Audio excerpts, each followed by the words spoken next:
at the National Conservation Training Center to help us make it a successful week. Good remarks.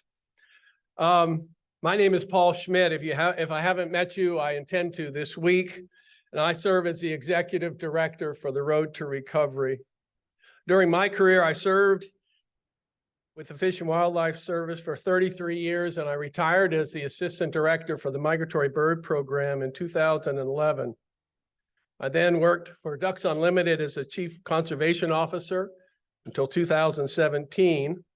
Now, in semi-retirement, I've tried to help several conservation causes, but none are more important or urgent than the road to recovery. And I believe we can make a difference with this movement. You're going to make a difference with this. As we begin the workshop, I'd like to recognize that this event is taking place on the unceded ancestral lands of many indigenous peoples. These peoples include, but are not limited to, the Massasoit, Haudenosaunee, the Shawnee, and the Delaware. Land and human stewardship of the land is at the heart of conservation, and we are grateful to these indigenous peoples as the original and present stewards of this land and its resources. The Road to Recovery knows that collaborating across geography, disciplines, and cultures is essential to recovering bird species. We acknowledge the colonial history of conservation and seek to work with indigenous partners toward a meaningful reconciliation. This includes striving for meaningful consultation, building respectful relationships, and obtaining the free, prior, and informed consent of indigenous peoples before proceeding with projects. We are in the very early stages of planning an engagement session on this topic, and we will look to have you participate in that as we go forward. As Steve said, as I've said, this is a special place for indigenous peoples, but it's also a special place for the Fish and Wildlife Service. It is wonderful to see so many people that have visited us virtually over the last couple of years and see you in person and have a shared goal of bird recovery. Thank you so much for braving the weather and getting here. Some were not as successful. We know that you have given up your time and your resources to be here, and we want to make this productive as possible for you. We based this agenda for the week on input we've received over the past year via surveys, meetings, and conversations. We want to leave here inspired to do your work back home and contribute to a shared vision for the Road to Recovery movement. We're not an organization, and we're only successful if we help you be more effective in your job of recovering bird populations. We've got a jam-packed agenda. I'll go over that in just a minute. So we're going to keep you busy from morning till night so you don't get into trouble over these 2.5 days. We want your active participation in particularly the panel sessions, well, throughout, but the panel sessions and the breakouts, and hopefully we'll have an opportunity to ask questions of some of our keynote presenters as well. And there's plenty of opportunity for networking throughout the week. R2R seeks to enhance the work of Partners in Flight, NABC, joint ventures, bird initiatives, federal and state agencies, and more to offer some tools and inspiration for proactive bird recovery. The 3 billion bird loss paper of 2019 gave rise to this movement, and we've recognized that even with all conservation work that's been done over these decades, we are still experiencing dramatic declines, and we are not winning the war. This is where your work comes in. We believe that the work of R2R complements the great work that's been done on the landscape and at ecosystem levels. We believe that we must have both efforts to work in harmony for us to be successful in saving our shared birds. Habitat work is critical to a healthy ecosystem, and species work is critical to our biodiversity. We believe they work hand in glove in species recovery campaign. And that's what it is. It's a hemispheric campaign to save critical components of this ecosystem. You and your organization are critical to our collective success. You must be successful at diagnosing the problems, those limiting factors, those causes of declines, and then treating that problem for the species to recover. We think we need to do this with the contributions of biologists, social scientists, and in particular, in lockstep with the affected human communities. In a nutshell, here are the things we think are value added from R2R. Number one, we emphasize and focus on recovery of species and populations proactively before endangerment. Number two, we integrate biological and social science information needs and approaches. Number three, we want to co-produce sustainable solutions to bridge the implementation gap. Number four, we focus on engaging, empowering, and elevating the work of species working groups, so many of you in the species working groups across this country, and filling the knowledge gaps and design recovery strategies for tipping point species and other declining populations. And finally, number five, we aim to do all of this in an environment of diversity, inclusiveness, equity, and social responsibility. This is a big mission and lofty goals. And we know we all need the capacity and resources to get this huge job done. R2R has a vision to bring more resources to this effort. We've already done that with the 4 pilot projects that we've done with species working groups across the country.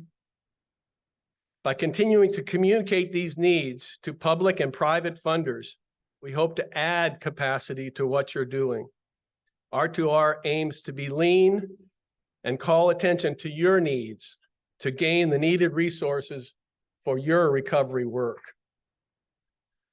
R2R formed right as the pandemic was starting, and we've conducted our work through our website, virtual workshops, webinars, engagement sessions, and the like. And now, for the first time, we are together. Seen a bunch of you over the course of the past 2 years in Zoom calls and heard your names. It's great to finally get a chance to meet you.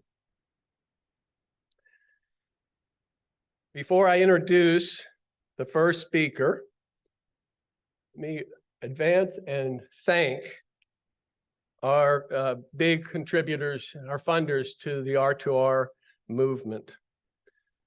The Knobloch Family Foundation and the National Fish and Wildlife Foundation have both publicly and enthusiastically have supported us for believing, and they believe in the vision and support our effort. And I want to thank the American Bird Conservancy and the U.S. Forest Service International Program for additional matching support. And a thanks goes to Georgetown University and Virginia Tech for hosting us in their organizations as well. And I'm going to and here's a slide of showing all the organizations that are here today and virtually here as well. I'm sure you're going to see your organization there. I'll really quickly run over today's agenda and then introduce our keynote speaker today. This morning we'll be here until about 10:50, and then we'll move to breakout sessions, and I'll introduce that portion of the and tell you what to do at that point. You're going to need to make a decision about those breakouts. But we have a couple of panels this morning after the keynote presentation. And then this afternoon, we'll have a second breakout after lunch, another panel, and then we have some networking time that we'll talk about as well. Many of you already know that you're going to be meeting at that time, and we have space for you to do that.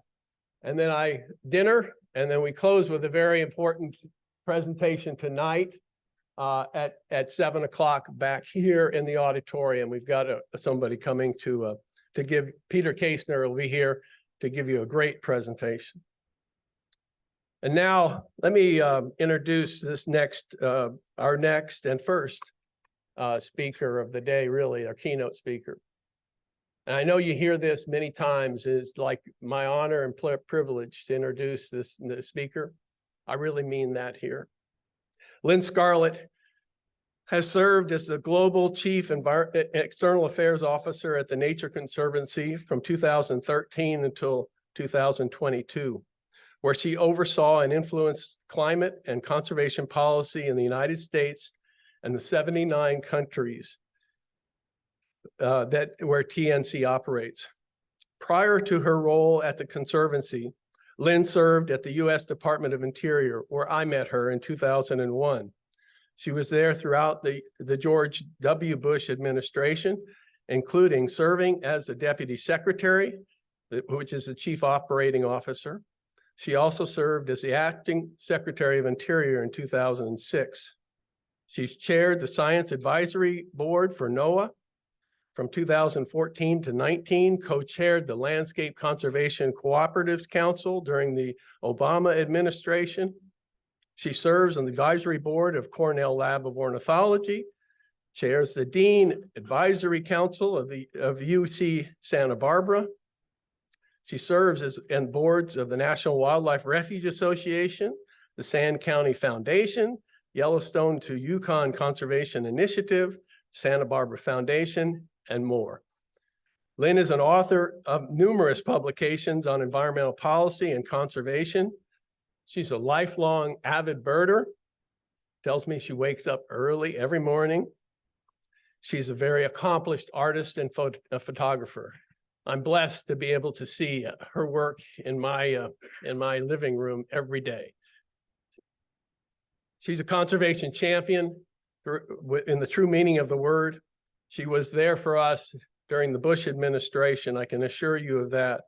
And she now serves as an advisor to the R2R movement. Lynn Scarlett.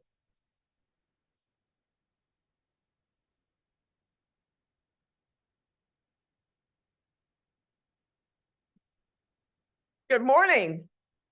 I hope you're all super invigorated by the weather outside. I went from Santa Barbara to here, and I think it was about a 60-degree temperature difference. Fortunately, I have been to NCTC before and in the East for a long time, so I knew what cold was and brought my long underwear and everything else. So let me get this up here. I got it up, and it should come up on this. I'm not sure why it's not coming up. Yeah, and we don't want them to see my words. That's correct. Well, while we wait, let me just say, I am so thrilled by the R2R effort and really want to acknowledge the work of people like Ken Rosenberg, Paul, Peter Mara, and so many others who were engaged in that 2019 study, really putting a highlight on the huge decline of birds documented since 1970, and of course, continuing even before that. So that is what helped to galvanize this effort. And I just want to thank all of those who were involved. So I want to start by saying that I have a passion for birds, as Paul said. It's my personal passion. My mom took me birding as soon as I could wield the binoculars. So we had 27 acres of woods behind our house. As soon as we could put those things up and look through them, she had us out there. We were looking at the scarlet tanagers. This was in southwestern Pennsylvania, rose-breasted grosbeaks. I love the names too. And our breakfast table, we had posters on the wall that were Audubon ID posters. So there I sat eating my breakfast with these southwestern Pennsylvania ID charts, so that even at the age of 7, 8, 9, 10, I could start to learn about birds. Again, as I said, rose-breasted grosbeaks, scarlet tanagers, red-headed woodpeckers. They were even in our yard, yellow warblers, so many more. And I was captivated by their beauty, of course, their diversity, their behaviors. Now that I'm in Santa Barbara and retired, supposedly, I go down to the beach and I'll watch an osprey catching a fish in the surf. It's too big for it to fly to its place to eat, so it drags it on shore. And then all the gulls gather round in a kind of pecking order, with the glaucous winged gull kind of being big and all poofed up and pushing away the western gulls. And I'll stand there and watch them for an hour and how they kind of interact. It's just so cool. But I remember abundance. So, growing up a long time ago in Western Pennsylvania, I remember abundance. I remember chimney swifts darting in the sky. I remember the haunting song of the wood thrush. I remember red-headed woodpeckers, regular backyard visitors. I remember whippoorwills calling in the woods. Yet, we are gathered because we've documented, and again, thank you, Ken Rosenberg, and all of your colleagues who put that study together, severe declines of so many birds in so many habitats. The declines persist despite over 100 years or more of conservation efforts. Conservation efforts continue to grow in extent and complexity, informed more and more by broad, deep, interconnected, transdisciplinary science. Efforts are undertaken by professionals and on-the-ground practitioners, including farmers, ranchers, hunters, conservation organizations, backyard birders, and others. Yet, we still see declines of many birds. So, why such big declines? Well, of course, many declines result from the continued loss of habitat and food sources for birds. Sometimes pollution takes its toll. Herbicides and pesticides play their part. Climate change is a complicating picture for all birds everywhere. But even as we strive to address those large-scale habitat loss issues, pollution issues, etc., each bird has its own story to tell. We must understand, yes, the big picture, but we also need to understand the particulars. As the R2R narrative suggests, we still cannot pinpoint the specific causes of declines for many birds, or the specific conservation actions needed that would address the causes and reverse the declines. The R2R vision, by the way, I thought, if the content of my talk is like sort of drab, at least the pictures are pretty, right? I thought, oh, I get to show all my pictures. The R2R vision centers on, and I quote, targeted and actionable science to recover North American bird populations and lost abundance before they become endangered or extinct. I emphasize a couple words that Paul used: recovery,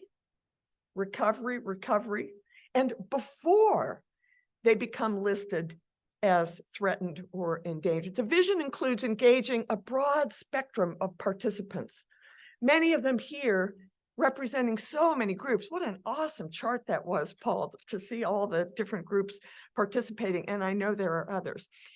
It's aspirational, inclusive, and outcome focused. Yes, habitat protection is important. We must not give up those long-standing endeavors in habitat protection, but we also need targeted actions. Each bird, as I noted, faces particular threats. For some, like lesser yellowlegs, we still see threats from hunting in the Caribbean. Other birds are especially vulnerable to chemicals. What are the specific threats for specific species? How might we act on those threats?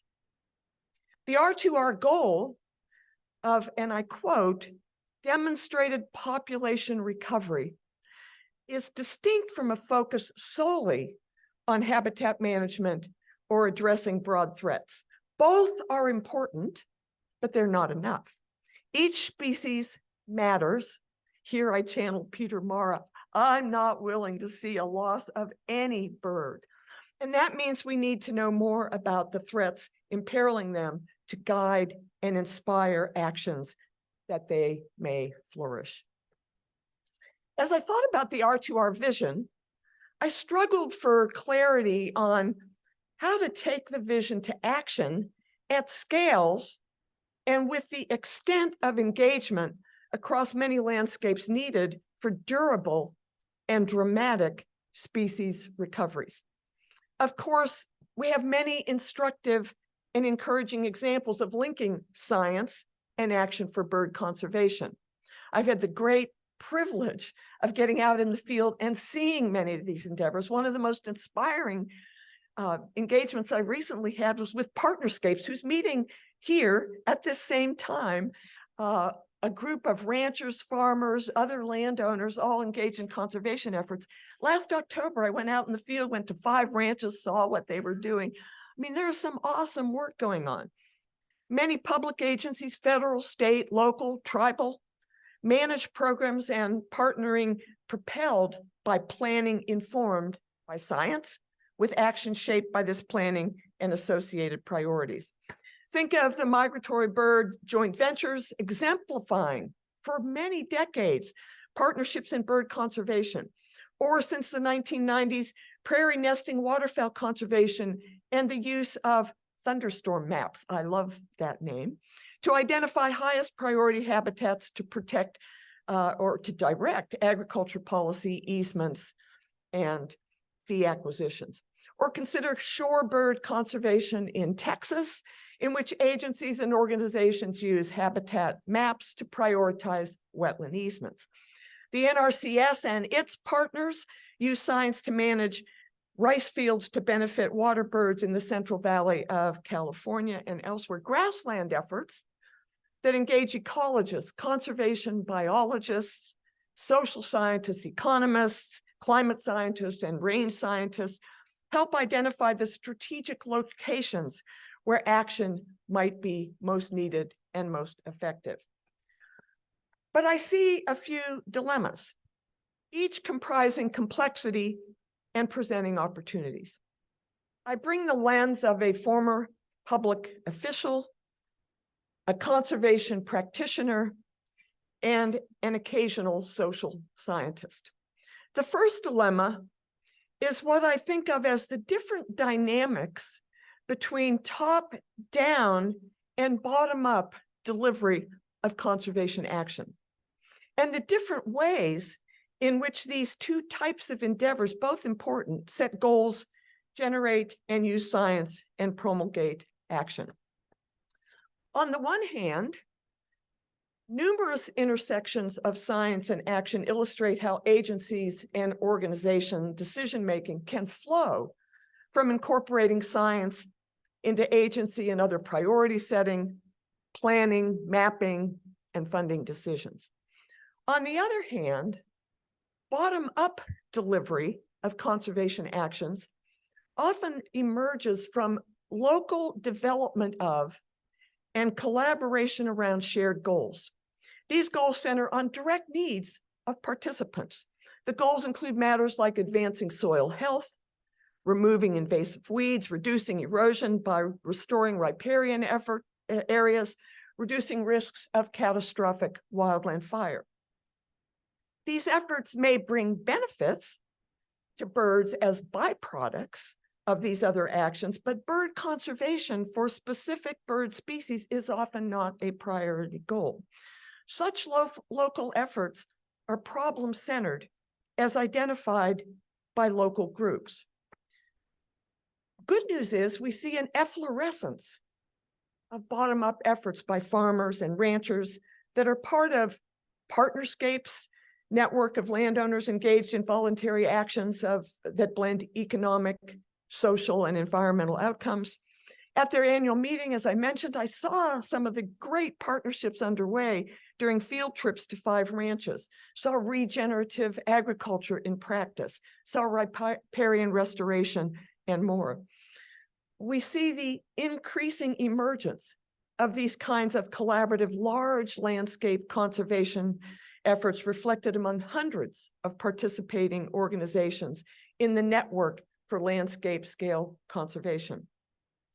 These place-based collaborative processes often bring focus, build trust, and strengthen the generation and use of science.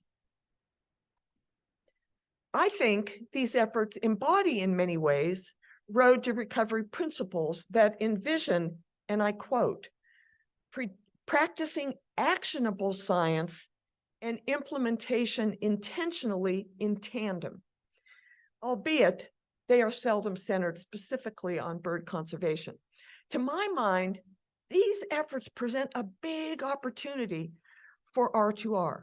How might R2R working groups reach these other groups, these bottom-up practitioners, such that they directly begin to incorporate actions for specific bird species among their other goals? The challenge is how to plug into these groups and these collaborative conservation communities and place-based endeavors such that they integrate specific bird species conservation. The linkage of these and many groups could be a force multiplier for action and a conduit, always a challenge, a conduit for funding local bird species conservation within that large-scale conservation arena. Now, springing from my long-standing engagement with these collaborative conservations, I offer another observation. R2R strives toward, and again I quote, incorporating social science and its insights into all phases of bird conservation. The aspiration, and this comes directly from R2R materials, is the co-production of actionable research that also engages the users of the science, for example, land managers, private landowners, throughout the process, and with the hope of eliminating the concept of an implementation gap. But what does this mean? The challenge is not only, to my mind, a matter of generating and deploying social science research on economic conditions, ecosystem services, the social networks within intervention, context, and more. The challenge is in part a process and collaborative design challenge. Put another way, social science knowledge is important, yes, to understanding collaborative processes and understanding what processes and practices build trust, creativity, and motivations to act. Relevant social science research centers not only on content, that is, economic costs and benefits of actions or their distributional effects and so on. It is not only about making sure, and I quote from R2R materials, quote, natural and social science research is incorporated into conservation and management plans and conveyed across programs to recover species and lost abundance. It also involves understanding decision processes that influence cognition, trust, coordination, and the generation and use of knowledge. Sociologists and psychologists probe the people factor. Why do people think what they think? How do values and attitudes form, and how do they affect choices and actions? What does this understanding tell us about motivating bird conservation? Birds face extreme habitat deficits along migrating routes. Yes, some purchasing of conservation easements and fee properties, but this is a super expensive way to protect enough lands. The solution, which the Nature Conservancy has used to rent habitat using science to pinpoint key farmlands, is a cost-effective option. TNC is reaching out to farmers who usually flood rice fields from November to January. And TNC is asking them to maintain water levels a few weeks longer in spring. Just 5 to 10 centimeters of water transforms fields into wetlands. But how? That's the science part. But how could TNC launch this effort to actually engage them? How build that trust? Social science has something to say about this. This brings me to a third issue relating to the science decision-making interface. The distinction between what we know versus what people value and what they will do. I think of a survey by the Cornell Lab of Ornithology exploring bird conservation actions people, everyday people could take, and then what would they actually do? This chart shows a cluster of the different options that they provided to people in the survey. The survey was illuminating. People indicated they would plant native plants in their yard. They would not keep cats inside, for example. Social sciences can help us understand motivations and preferences for action, and then translate those preferences into recovery efforts. Social sciences can also help us understand motivations and preferences for taking action. And that brings me to another challenge. R2R is striving to promote inclusivity, social and environmental justice. But again, what does that mean in the context of bird conservation? Yes, it requires broadening participation in bird conservation to include diverse people. But it also requires deep listening and learning.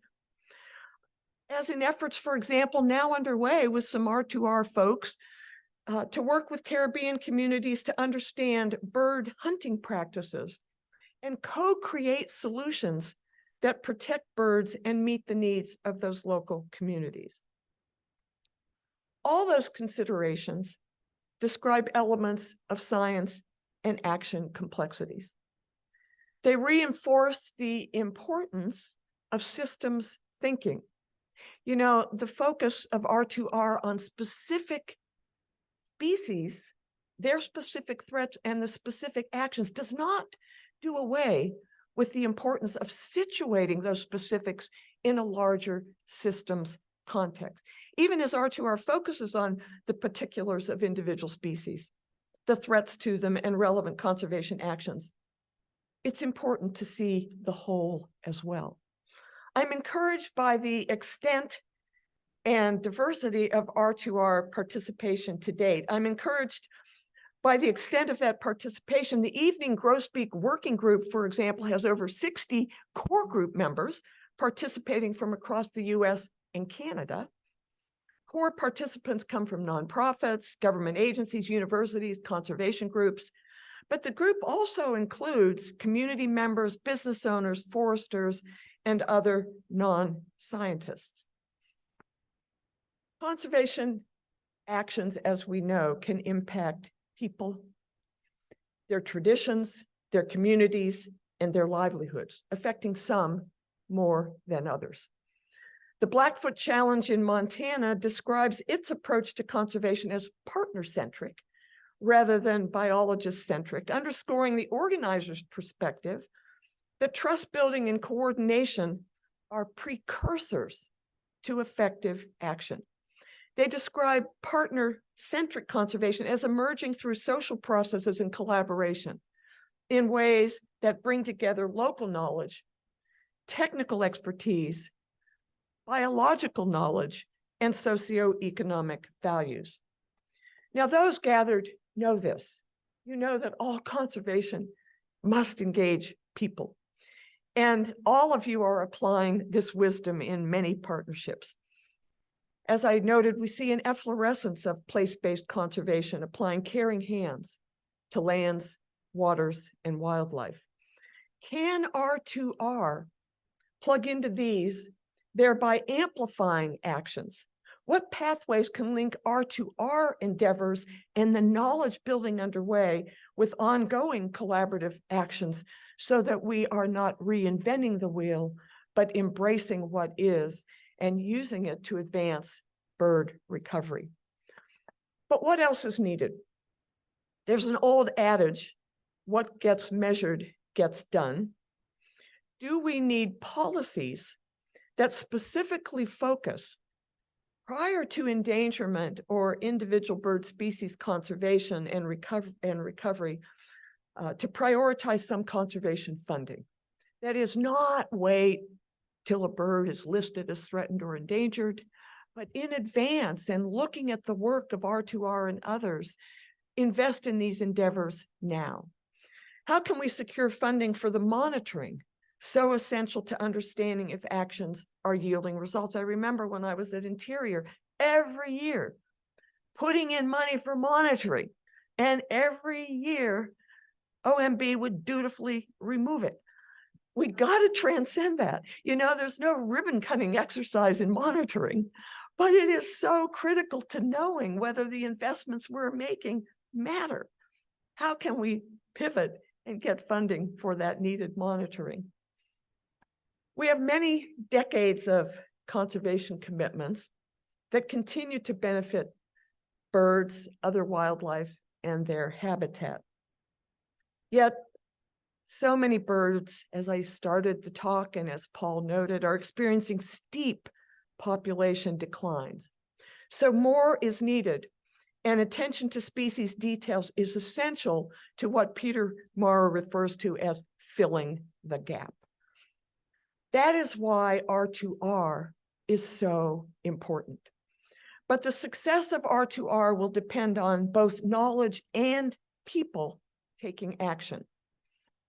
In a recent Living Bird article, I cited the words of Cuban biologist Geraldo Aleon. Though the details vary, species by species, the future of birds perhaps resides in what Aleon, contemplating protection at the time of the ivory-billed woodpecker, once referred to as that space between science and magic.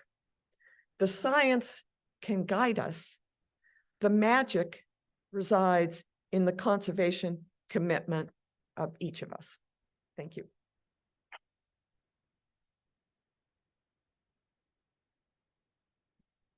And here is one of the target species, the Allen's hummingbird, which, by the way, is ubiquitous in Santa Barbara.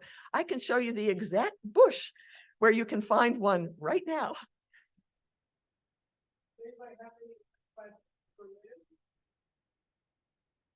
You know, I used to be a teacher. I might call on somebody. Paul, if you so somebody, raise your hand. And if you do, in front of everyone on this level, there's a button to push and the microphone will work, and then keep it off. And then up on the tier up above, there are two sets of questions. So I'm going to call on Ken. Have him get the ball rolling. Ask a question, Ken. Oh.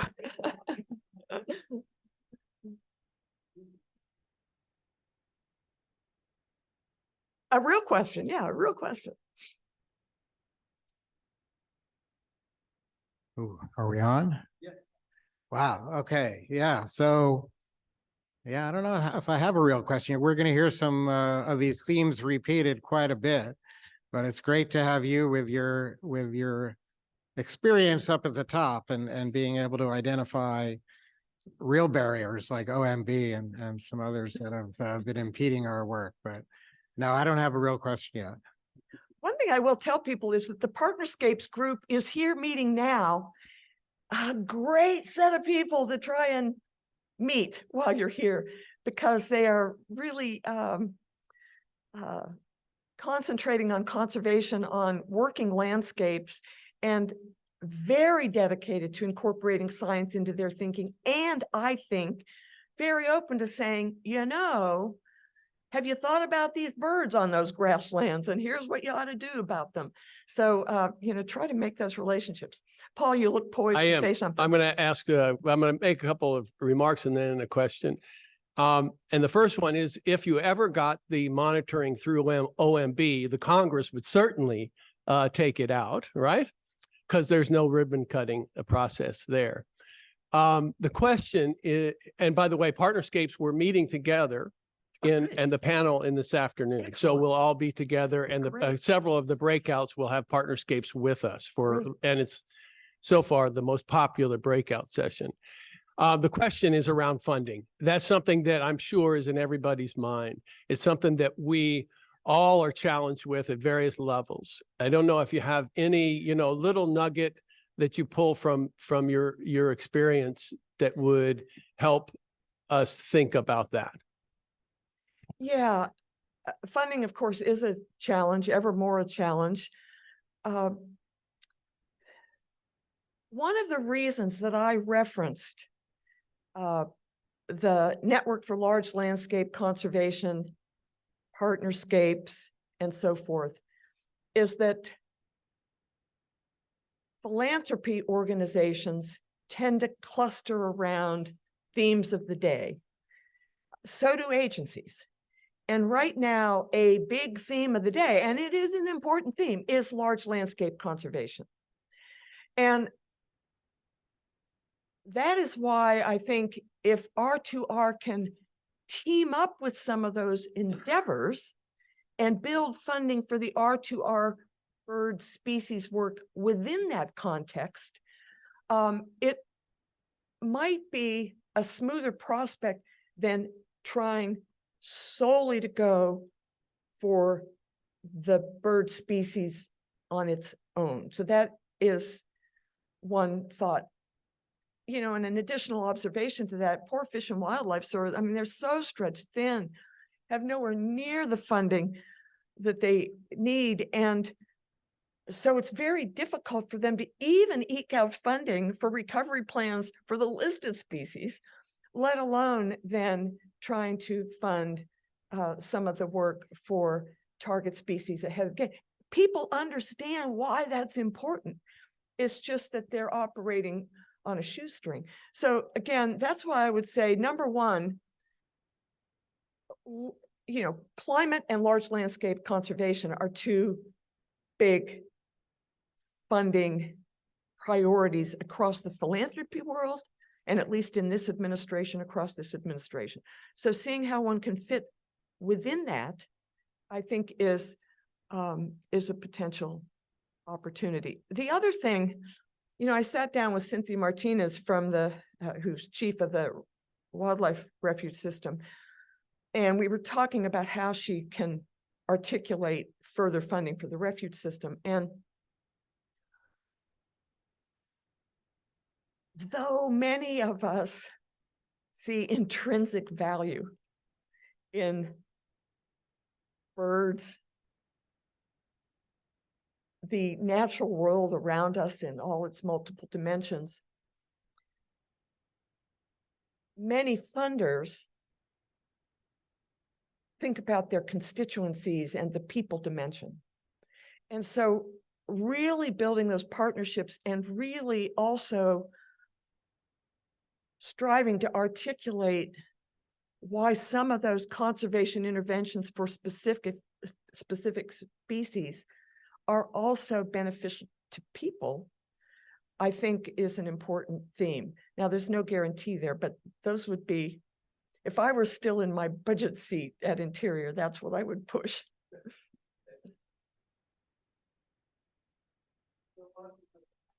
Thank you so much.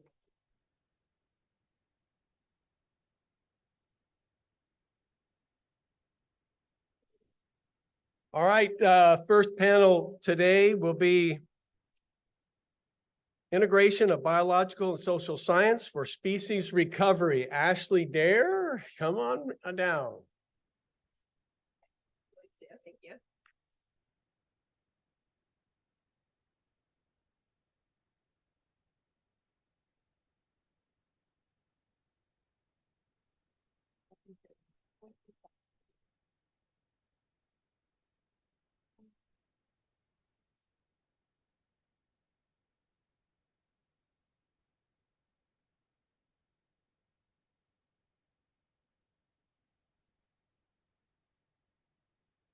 All right, good morning.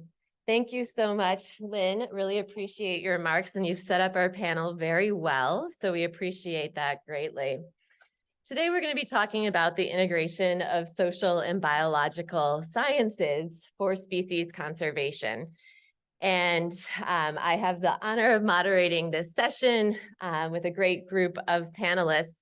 And I'm super excited that this panel involves multiple social scientists. It's exciting to not be the only social scientist in the room. And I wanted to point out that not only do we have social scientists on this panel here today, how many do we have in the audience? If you can raise your hands really high, we have more than usual. Still, you all are the majority and we're the minority, and we need to keep working to fix that. All right, so I advance this here. There we go. So many of you have heard my story. I'm not going to tell you all my story again. If you want to see it, you can look at the R2R workshop the last time around 18 months ago when I had the opportunity to talk about how I started as an ornithologist over 20 years ago, working on Hawaiian bird conservation. Unfortunately, my career started working with threatened and endangered species and, in fact, watching the po'o'uli go extinct. And that was a life-changing experience for me, career-changing experience for me as well, as I ultimately shifted from being an ornithologist to being a conservation social scientist, really believing that it's necessary for us to have people in the room who are focused on thinking about that people factor and are focused on thinking about how we can engage people in conservation, and also how we can make sure that our conservation approaches support people and do not negatively impact their well-being or livelihoods. And as you all have probably also seen me talk about, I really believe that our approach to conservation needs to be bringing together important pieces of the puzzle. This is very much the way that R2R is approaching conservation as well, thinking about how can we have social scientists working with biological scientists, also working with decision makers, and thinking about and engaging the people who will be impacted by our conservation decisions as well. Today, we're going to focus on this panel on those two bottom components, the social scientists and the biologists working together. And you're going to have many other opportunities to hear from panels who are talking more about the co-production piece of working with decision makers, or also working with communities, with landowners, and with other types of stakeholders and people impacted by conservation. So we're really excited to see that a lot of the species working groups are doing what they can to bring social scientists to the table, to work with the biologists, the land managers who are involved in those species working groups. And we understand that this is not an easy task, that it can be challenging to think about how we do interdisciplinary conservation. Probably many of you are aware of the work of Nathan Bennett, who wrote a paper on mainstreaming the social sciences in conservation. And in that paper, he lays out 4 main categories of challenges for integrating social sciences. There's ideological challenges. We have different worldviews between social and biological scientists, or different epistemologies, ways of knowing. Different institutional challenges that exist, the culture within organizations, such as the U.S. Fish and Wildlife Service, that prioritizes hiring biologists over social scientists. And there can be challenges to even figuring out how to hire a social scientist, which fortunately folks like Natalie Sexton are finding ways around. Capacity challenges, having the human capital, the skills, the resources to be able to bring social science to the table. And then finally, the knowledge piece as well, having the appropriate disciplinary training, folks getting conservation degrees and actually taking courses in social sciences or human dimensions, and then the understanding of the theories and methods. So the panel today will be addressing some of those challenges, talking about them and their ways that they have addressed them within their careers. And we hope to be laying out a message throughout our panel, and hopefully throughout this whole workshop, that the glass is half full, that we do see places where this is happening, where we are effectively integrating social and biological sciences, and also that in doing so, we're seeing more success in conservation. So we hope that you all will walk away from this panel, but also from the R2R workshop, with more tools in your toolbox, more ideas about how you can be incorporating social science and biological sciences together, as well as more connections with individuals who can work with you in that endeavor. So with that, I'm going to ask each of our panelists to also share a little bit of introduction to how they became involved in interdisciplinary science or integrating social and biological sciences. And similar to my approach, they're going to tell you a little bit of their story of how they got there. So you're going to be seeing pictures of all of us when we looked younger today on the panel. All right, Emily, you're first. All right, good morning, everyone. My name is Emily Gutierrez. My pronouns are she and her, and I'm a social scientist with the U.S. Fish and Wildlife Service. serving the National Wildlife Refuge System out of Fort Collins, Colorado. And my story, as you can see, starts with sea turtles. And I promise I'm in the right workshop.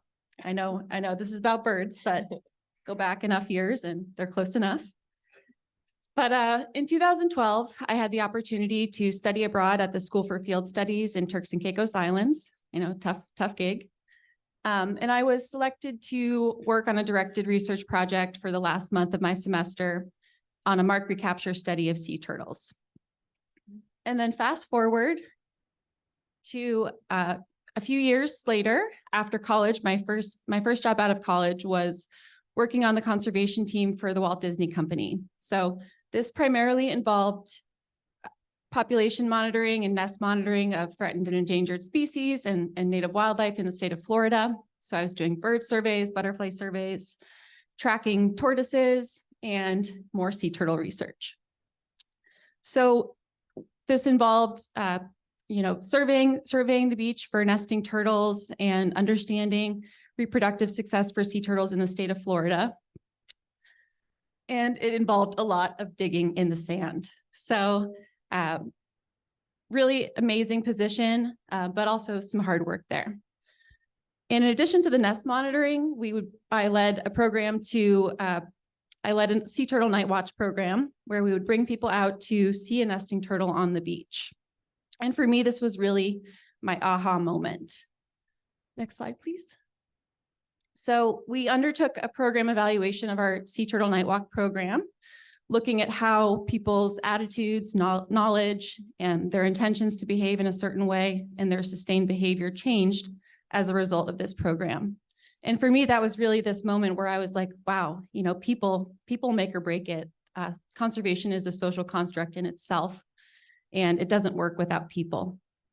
So that really led me to where I am, because I was deciding between two master's programs, one focused on sea turtle biology and physiology, which would have led me down a very different path, and another focused on human dimensions of natural resources.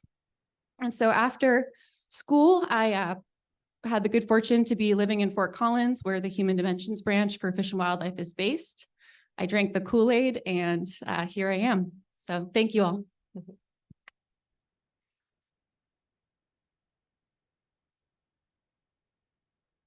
All right, thank you. Next up, we have Bradley Wilkinson.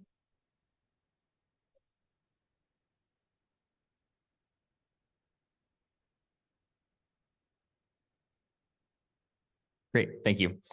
I'm Bradley Wilkinson. I am the Bird Conservation Program Manager for the Association of Fish and Wildlife Agencies, and I'm also the coordinator of the North American Bird Conservation Initiative, which means I sort of wear two hats. So in my first role with the association, I really am state focused and thinking about what the states are doing in bird conservation. But NAPC, I get exposed to a variety of different partners, state agencies, federal agencies, NGOs, and making sure that all of those different players are working together for our shared bird priorities. So it's very fun for me to be switching between kind of two different mindsets and how we integrate those together. But I grew up in Northeast Ohio, where I became a birder at about the age of 10. So I've been interested in birds and in the outdoors for a very long time. I really was singularly focused on kind of the competitive side of bird watching when I was a young kid. How many birds could I see? What lists could I build? Where could I go in the state where I could see that rare bird? And kind of went forward thinking, all right, how do I make money from this? Or like, how do I find a career? What sort of job do I have? And I think the natural fit for me were the sciences. So after I graduated from high school, I went to college. I got a college degree, and then I bounced around doing a lot of different field technician jobs. Actually, I overlapped one with Quinn on the North Slope of Alaska for a summer, which is a fun fact. But then I went to grad school to continue my education, and I got a master's degree from San Jose State University working on rhinoceros auklets, and then I did a PhD at Clemson University working with brown pelicans. So I was really into seabirds at the time. And it was exciting for me to be creating knowledge, and it was exciting for me to be finding out biological facts about these species. But I quickly kind of realized that it didn't really go anywhere. Like I would produce knowledge, I would produce the scientific information, and then we'd publish it and maybe someone would read it, but maybe not. And that was kind of the end of it. So I continued on to get a postdoc. And it was during that postdoc where I became really frustrated with being on the research side of the research implementation gap.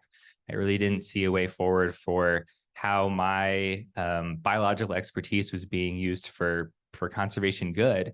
And walking in some urban areas, I started to find I started to find just dead birds on the street from window collisions. And it really struck me that I have been doing so much in science, but I haven't really been giving back to the birds that I fell in love with when I was 10 years old and have been, carrying me through this passion throughout my life. And so I decided to kind of get out of academia and hopefully jump to the other side to see what the end using product of all the science I'd been involved in was like, which is how I ended up in my current role. So I'm coming at I would say social science and bird conservation with a fairly new perspective. I've been in my role since April of last year. But I think that provides me with hopefully a bit of a different take than other folks. So thank you. Great. Thank you, Bradley. Appreciate it. Katie, you're next up. Hey everyone, my name is Katie Kraft-Holland. I am currently a research scientist at Virginia Tech, where I work with Ashley and I serve as the National Bird Conservation Social Science Coordinator. And in prepping my intro slides, I spent an embarrassing amount of time searching through my photos looking for a picture of me with a bird, which I know doesn't exist except this picture. And so I just decided to go with it. That's me on the left. And my brother. This is kind of my like closest experience physically with birds. And so I figured I'd put it up there because many of you have a real passion for birds. And when you're looking for photos of yourself for intro slides with birds, you probably can't pick which one would be the best one. And so if anyone wants to invite me on your next field excursion and I could get my token bird fieldwork picture, that would make things like this a lot easier for me in the future in this current role. But I am a conservation social scientist. And so the passion that many of you feel for bird species, I feel it for what Lynn and Scarlett described as the people factor. You can move on from this one, thank you. And it's not actually so much that I love people or am passionate about people, right? I might not describe myself necessarily as a people person, but I am fascinated by people and the way that people make decisions and why and how. And my path towards getting to this conservation social science career that I enjoy so much now is similar to many social scientists in the field in that I started off with a passion for wildlife, a passion for ecosystems and conservation. And my sort of story of integrating social and biological science has followed me through my education and professional career. So as an undergraduate student, I double majored in education and biology because I couldn't decide what I wanted to do. I loved the biology, but I did it. I loved people, right? I wanted to interact with people. And so I used both of those things as tools to kind of guide my path forward. I taught after graduating from undergrad for a while. I taught middle schoolers, but I really missed the biological research. And so went back to grad school and pursued a master's degree in zoology. And it was conservation focused. It was action oriented. But as I was working through that degree, it became more and more apparent in every experience and every fieldwork adventure that I went on, that if I wanted to make a difference, I needed to focus on that people factor. And while my passion for wildlife will never leave me, and it is kind of like it's moving towards birds. I am feeling it more and more the longer I'm in this role. But where I see the power for making conservation change is in figuring out the people. And I'm so fascinated by the way that people's minds work and brains work. A lot of my research and expertise falls in kind of the social psychology realm of conservation, social science. So much so that my 5-year-old will make an interesting decision and I'll say, Jackson, can you talk me through how you made that decision? But it's everywhere, right? And those are the things that matter. Why people make the decisions they make matter so much for conservation. And so my current role now, you can go to the last one, is serving as the Road to Recovery social scientist. And that's what brings me here. That's how I've met many of you, though virtual, leading up to this workshop. And so my goal as the Road to Recovery social scientist is to support this co-production model, the integration of social and biological science, by working directly with species working groups. And that's something that I've been doing since I started the position about 18 months ago, and I'm really enjoying and looking forward to the energy that this workshop brings in moving that work forward. Thank you. All right, thank you, Katie. And last we have Brent Ryder. All right, Katie, if you can figure out the motivations of your 5-year-old, please let me know. So Ashley and I were joking last night about having to give a presentation with somebody else's slides. And of course, I had technical difficulties getting my slides, so I don't really have a slide, but she found this picture of me with a black-throated blue warbler. So I That was guess kind, that will... so you can pay for my beer later. Yeah, okay, Yeah. you're on. So my name is Brent Ryder. I am the Chief Conservation Scientist for Bird Conservancy, the Rockies, based in Fort Collins, Colorado, right next door to Emily. And my kind of career trajectory follows a similar path to Bradley's. I grew up bird watching with my grandfather, spent a lot of time outdoors, had a passion for ornithology, and then, like many of us, I did lots of stints as an itinerant field biologist, working in lots of different places. And eventually my parents said to me, are you gonna, do something with this? You can actually get a job. So I ended up going and doing a PhD in biology at the University of Missouri. And a lot of my early career work was focused on tropical birds and the conservation of birds in the tropics. And after my PhD, I went and did a stint as a postdoc with actually Pete Mara at Migratory Bird Center. And then I ended up spending about a decade there at the Smithsonian Migratory Bird Center as a research scientist, working largely on population dynamics, urban ecology, behavioral ecology, movement ecology. Had a pretty diverse research interests while I was there, but most of it was focused on basic science. And the latter part of my time there, I spent some time working on population dynamics of wood thrush and really started to get more into the applied realm of conservation. And I guess I started during that time, to think more and more about how we could start to leverage data to inform conservation delivery. About 5 years ago, I moved into my current role from the Migratory Bird Center to the Bird Conservancy of the Rockies as the Chief Conservation Scientist. And one of the things that's unique about the way that Bird Conservancy operates is that we have what we think of as a 3-pillared stool of conservation. So we do a lot of science, so filling those knowledge gaps, biological knowledge gaps. We have a stewardship program that works directly with private landowners to address conservation and resource concerns on their property. And so we're doing that on the ground habitat conservation based work. And then we do a lot of education and outreach. So disseminating that conservation information out there.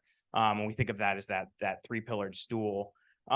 During my time at Bird Conservancy, I guess it's really been eye-opening for me in terms of trying to think more about the human dimensions, elements of our conservation challenges. And I've really embraced that kind of mantra that we need to understand that side of the equation in order to really be successful in conservation. During my time at Bird Conservancy, I got involved with Road to Recovery and some of the early years of Road to Recovery when it was, just a handful of us sitting on Zoom calls. And we spent a lot of time talking about, what we might think of as a paradigm shift or reimagining bird conservation, and bringing in some of those more human dimension elements into our thinking and not being so biological centric. In the last couple of years, I've been integrally involved in the Central Grassland Roadmap Summit, which is a diverse group of partners and stakeholders involved in grassland conservation. And I'm the co-chair of the Central Grassland Bird Working Group. And we're trying to take a multidisciplinary approach to solving the conservation challenges that face grassland birds. So that's a bit about me, and I'll stop. Great, thanks so much. So you can see we have a panel here with a diversity of perspectives. We have some biologists, we have some social scientists. All of them come from a place of passion about conservation.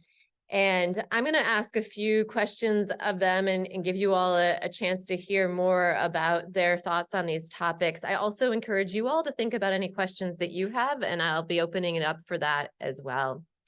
So to kick things off, I'm hoping that a couple of you can share a little bit more about this idea of integration of biological and social sciences. What does that mean? Or give us an example of how that is done. I think, Katie, I'll start with you. Yeah, thank you. It's something that comes up in just about every conversation that I have with bird species working groups or related to road to recovery. So I think about it a lot. And I think that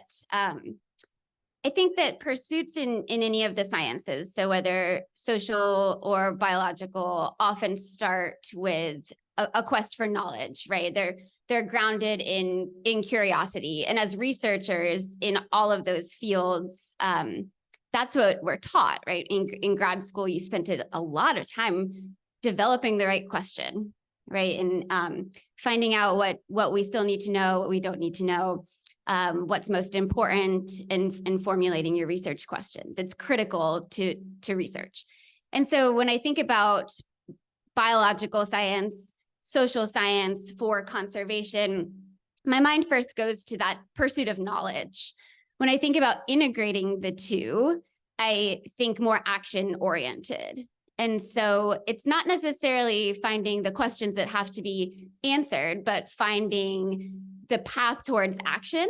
And that always involves knowledge acquisition, right? But it also involves using knowledge we know and finding a balance of those things. And so when I talk about paths towards integration or plans for, it's usually when I'm involved in a conversation with a bird species working group, the question is usually, how do we integrate social science, right? Because we're doing a lot of biology already. So how do we integrate social science? And there are so many good social science questions that would be relevant and really useful to know. But I try to keep the focus when we're talking about integration on action, right? It's a verb, or to integrate is a verb. And so can we focus on how are we doing that type of work in a way that's intentional to move us forward? And so one example of a project that is getting kicked off now in Guyana related to lesser yellowlegs kind of stemmed from those types of conversations. The biological knowledge growing for the yellowlegs, but we still need a lot more to know. We still need to know a lot more about the species biology in Guyana specifically. But some of the data that came back was alarming from a social science perspective related to hunting. And so we've developed a team, and it's an integrated team to address that question. And that work is kicking off now. But the members of that team are not lesser yellowlegs experts, all of them. We have them on the team because we're working with the working group specifically. But they're experts who work in the areas with the people in Guyana. And so we're integrating that expertise. We're sharing knowledge. We're focusing on questions that are relevant to all of the experts in the field and putting kind of aside our own individual curiosities about our fields of research, but focusing on what can move conservation action forward. Stop there. Thanks so much, Katie, and I appreciate that example as well.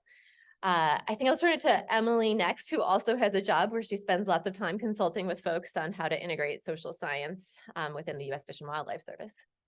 Yeah, thanks, Ashley. I think it's really about having a holistic approach. It's not, but we need to do social science now. It's yes, and social science. And I think there's a few ways that we can operationalize this and give it a little bit more meaning. And it starts with engaging with social scientists early and often, as Lynn mentioned in her talk, through all phases of a project life cycle, from planning to implementation and then evaluation, which often gets overlooked.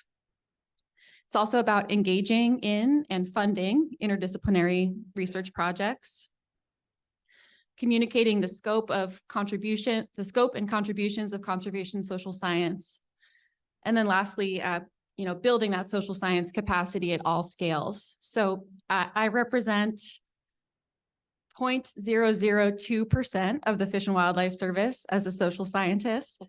But we've been working a lot to really become force multipliers and grow our capacity beyond the 18 social scientists we have in the agency. And I think I'll talk a little bit more about that later. Great. Thanks so much. That's a good stat that I'm going to remember. Brent, could you share with us your thoughts as a biologist on what the integration of social and biological science means? Sure. I mean, I immediately go to thinking about how we integrate diverse data sets, but that's not the way I'll answer the question. I think, I guess I'll give an example. And I have I don't know if it's the luck or the opportunity in the formation of our Central Grouse and Bird Working Group to bring social scientists in at the outset. So as Emily was saying, bringing social scientists in early and often. And again, we are either lucky or unlucky, depending upon how you look at it, in that working in grasslands, we're working at a predominantly privately owned landscape. And so we have to work with people in that landscape. And it's impossible for us not to work with people. And so when we look at some of the challenges that face grassland birds, there are human behavioral changes that we can implement on the landscape. And we're taking advantage of mechanisms that are in place, that most landowners are typically good stewards of the landscape because they want to keep it in good health for future generations. And so we're taking advantage of voluntary-based conservation opportunities. And so one of the things that the Grassland Bird Working Group is doing is working very hard on the biological side, a piece of the information, understanding spatial variation and population growth, and some of those key threats, and understanding how we potentially mitigate those threats, but also recognizing that if we don't understand and consider the human side of the equation, we won't be successful in that landscape. That we have to understand we can't suggest a conservation solution that is going to undercut the economic bottom line of landowners, because then we won't be successful. And so for me, that the integration piece is understanding that diverse perspective and then trying to co-produce a solution by having the social science in and understanding, what I think of as cultural will, or as Katie likes to call it, social suitability to implement that voluntary conservation on the ground.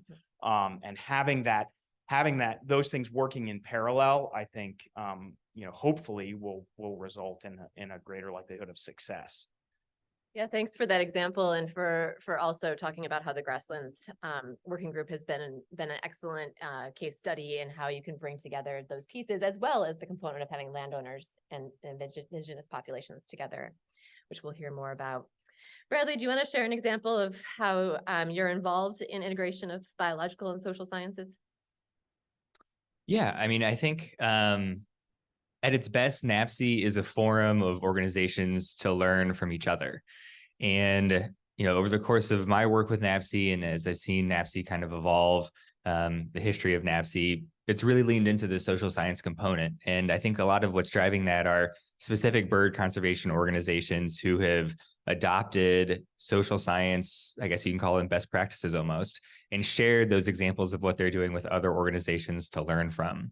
And I think that's really key, within NAPSI and within our bird conservation community at large, is to see successful examples and know that these things can be implemented. And when they're implemented well, they work. And so I think, just from my own perspective, NAPSI is really great at encouraging organizations to learn from each other, and also encouraging the work that we make to have someone who is involved in social science look it over, especially the work that we make that's targeted towards the public. So an example might be the State of the Birds report or Actions to Help Birds. If those are public-facing messages, we recognize that those specific products need to be targeted towards the audiences we're trying to reach. And if you have a room of biologists trying to do that, it doesn't work out too well. And like I said, I think NAPSI has been great about understanding the expertise that trained social scientists bring to our messaging. Great, thanks so much. And yeah, good perspective that the social sciences can often be applied to support communications activities as well. All right, so we have some examples here that you all have shared, and we have many efforts that the species working groups are involved in. Brant talked a little bit about the importance of us thinking about social science for private lands. Bradley, you talked about the importance of thinking about social science for messaging or policy related work. What else are we missing? Where else can social sciences very importantly be brought to the table? Do you want to jump in? Looks like it. Yeah, thank you.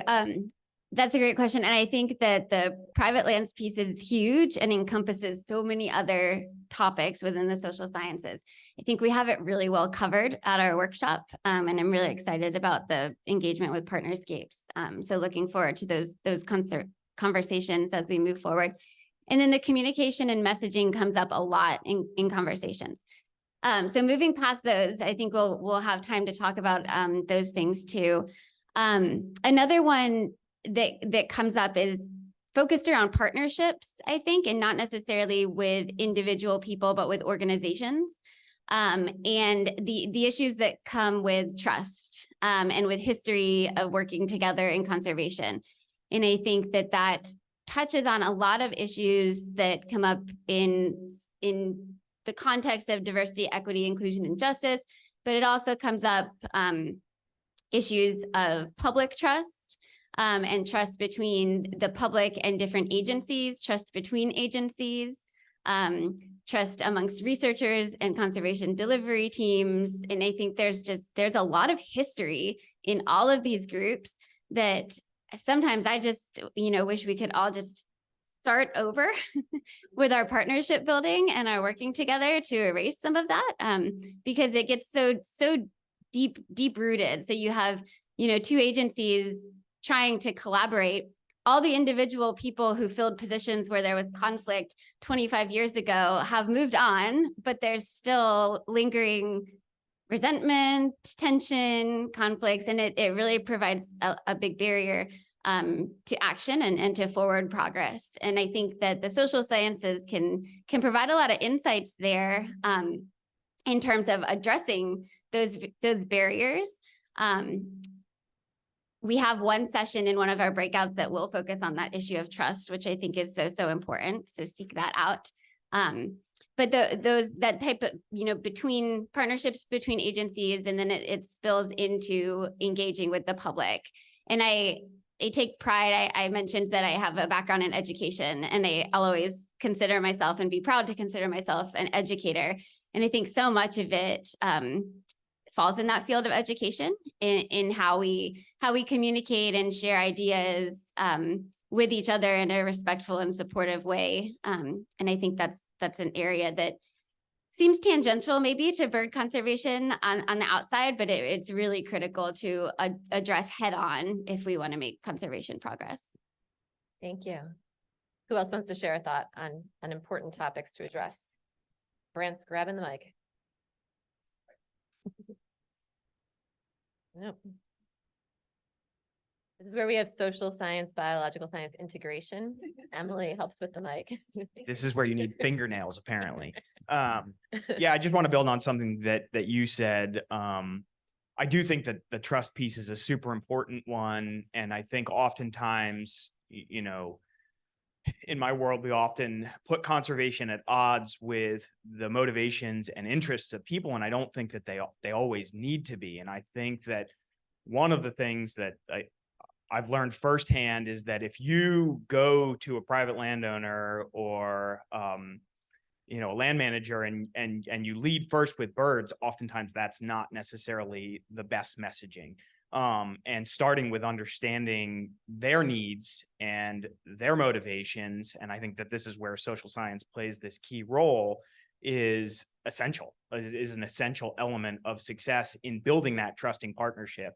If they think that you're going to tell them how to do land management or, influence their economic bottom line, then you're off on the wrong foot already. And so I just wanted to build on the point that Katie made, not bring up a new one. Sorry. No worries. Any other topics? Yeah, this is related to partnerships like Grant was talking about, but just governance and political ecology and how we can use those fields to inform our approaches, especially with highly migratory species like so many of our birds. You know, they don't understand these political boundaries that we're working in. So I think having that context and understanding of the political structures in place is really the first step in helping us collaborate across them. Excellent. Thanks so much. Interested in hearing from folks in the audience. Are there challenges related to social science integration or topics that you're running into, challenges with various groups of people that you'd like to hear from the panelists and any reflections that they might share? Yeah, Lynn. I think you hold the speak button possibly. There we I don't go. know if they're on. Oh, yeah, you would hit the one that says speak. That Yes, would yes, help. yes. There we go. Okay. You've all touched on this a little bit, but I'd love to hear more. You know, in my experience working with many, many scientists and partnering groups all across the landscape, increasingly what surfaces is the importance of understanding collaborative processes and processes of trust building. And the relationship, incidentally, between collaborative processes and cognition, and that is willingness of participants to absorb and then use knowledge. And the social sciences have a lot of insights in that. Increasingly, there's a whole body of social sciences on collaborative processes, and including, I recall working with US Geological Survey on their joint fact-finding processes, where even before embarking on some of the critical science research, biological, hydrological, whatever it might be, engaging communities in co-framing the problem set, which then in turn helps to inform the research that in turn enhances receipt of that knowledge and then action. And I would just love to hear some of your thoughts on the social sciences and insights in those processes and your sense of the relevance of that social science. Excellent question. Katie, you want to grab that? Yeah, thank you. It's a very good question, and I think it's so important. A lot of times I get questions or I hear conversations that we've learned this biological information.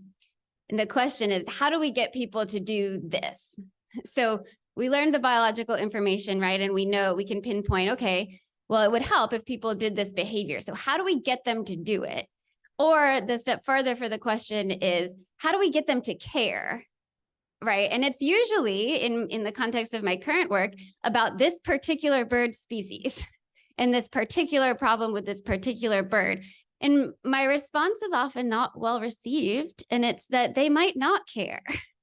And when the goal might not be to get them to care, right? So the goal is, how do we get our goals on the same page as the communities who we need them, right? So we're in a position of needing them.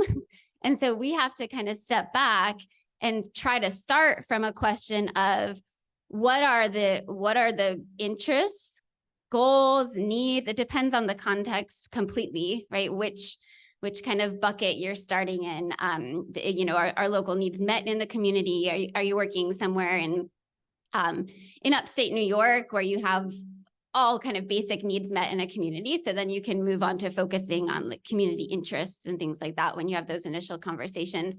In other parts of the world, you have basic needs that have to be met and the conversations have to start there.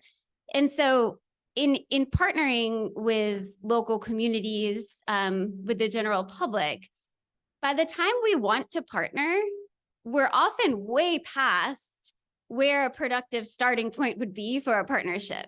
Because we've done our research project, we met the goals, we have the papers published, and now we want to use it. And so we're at a point where we feel like we already have the information that we need, but in order to make any progress, now we need some help and partnerships. And that's not that baseline trust building, partnership building.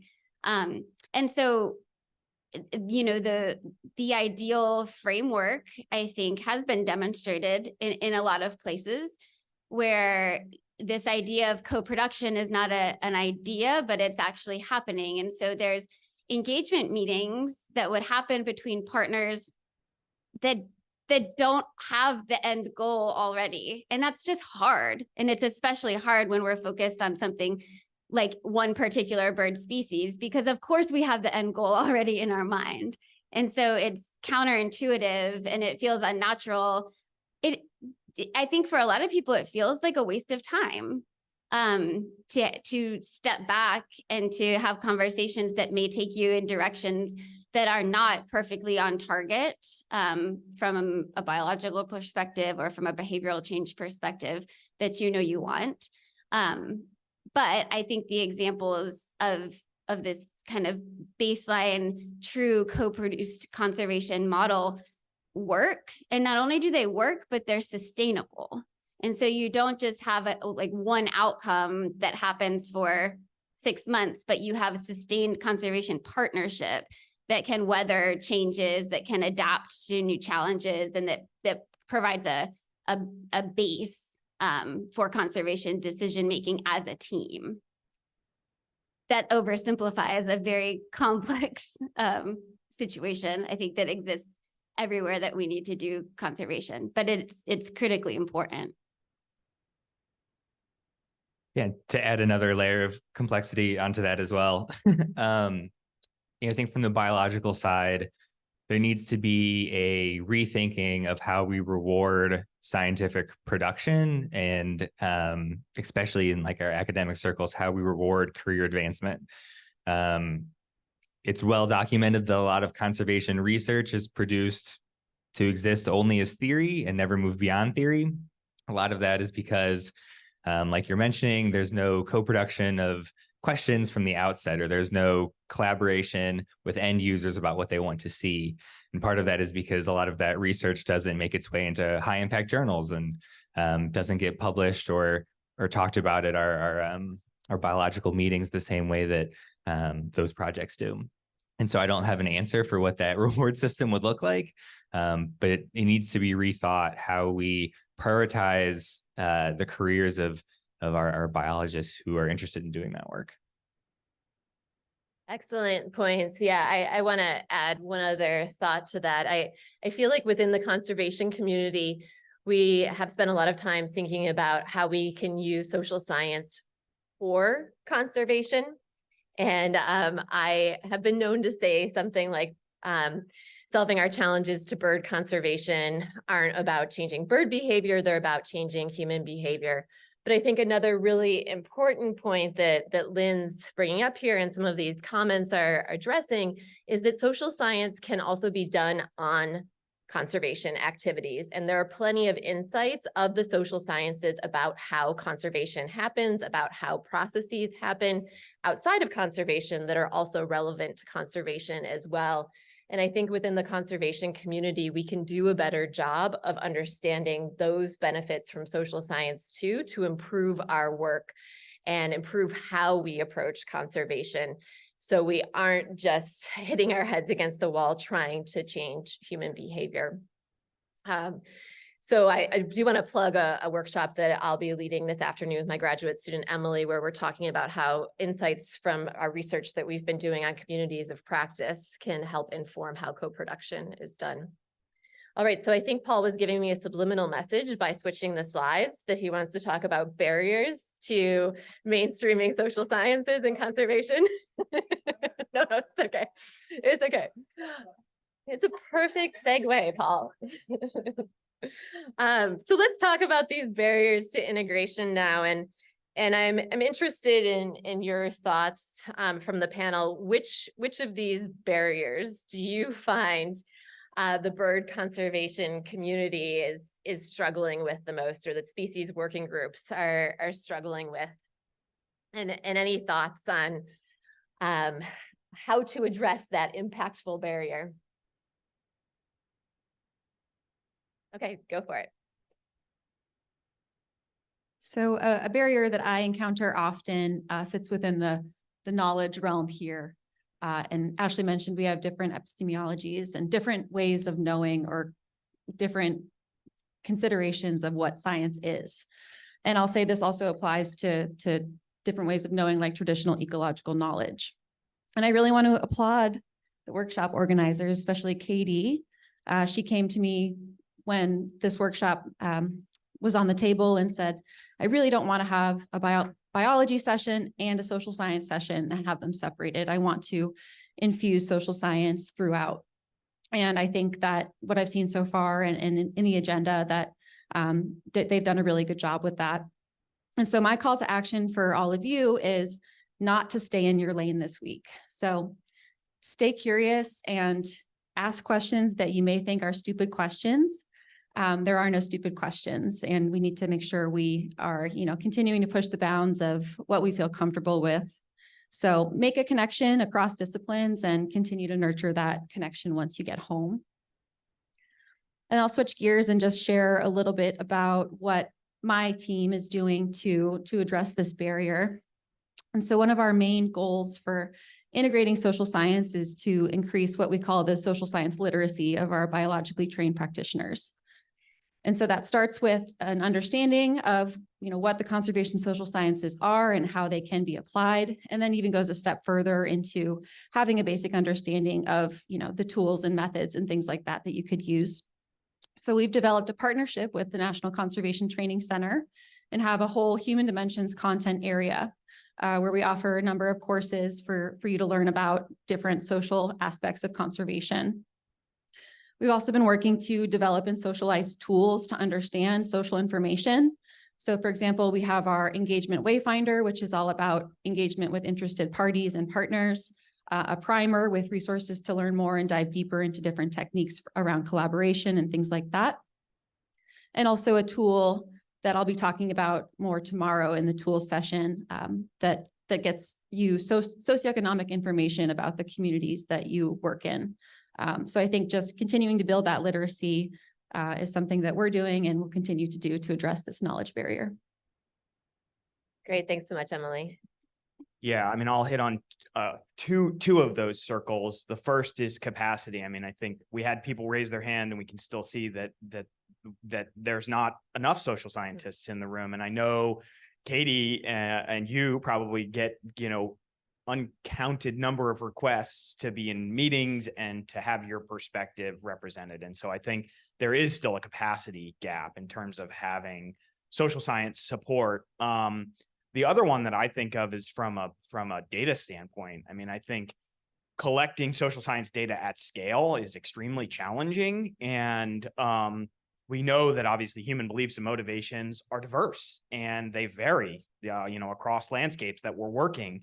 And that's a real challenge. And so collecting the data in a meaningful way, whether it's focal groups or whether we can find emergent properties and other data sets that exist out there, is something that we're struggling with in the grassland bird working group. And so we don't have an immediate solution to that. The other thing I wanted to mention is thinking outside of our traditional ways of knowing. We've been working hard to engage Indigenous communities and try to bring in some of this Indigenous tribal ecological knowledge, traditional ecological knowledge into our working group.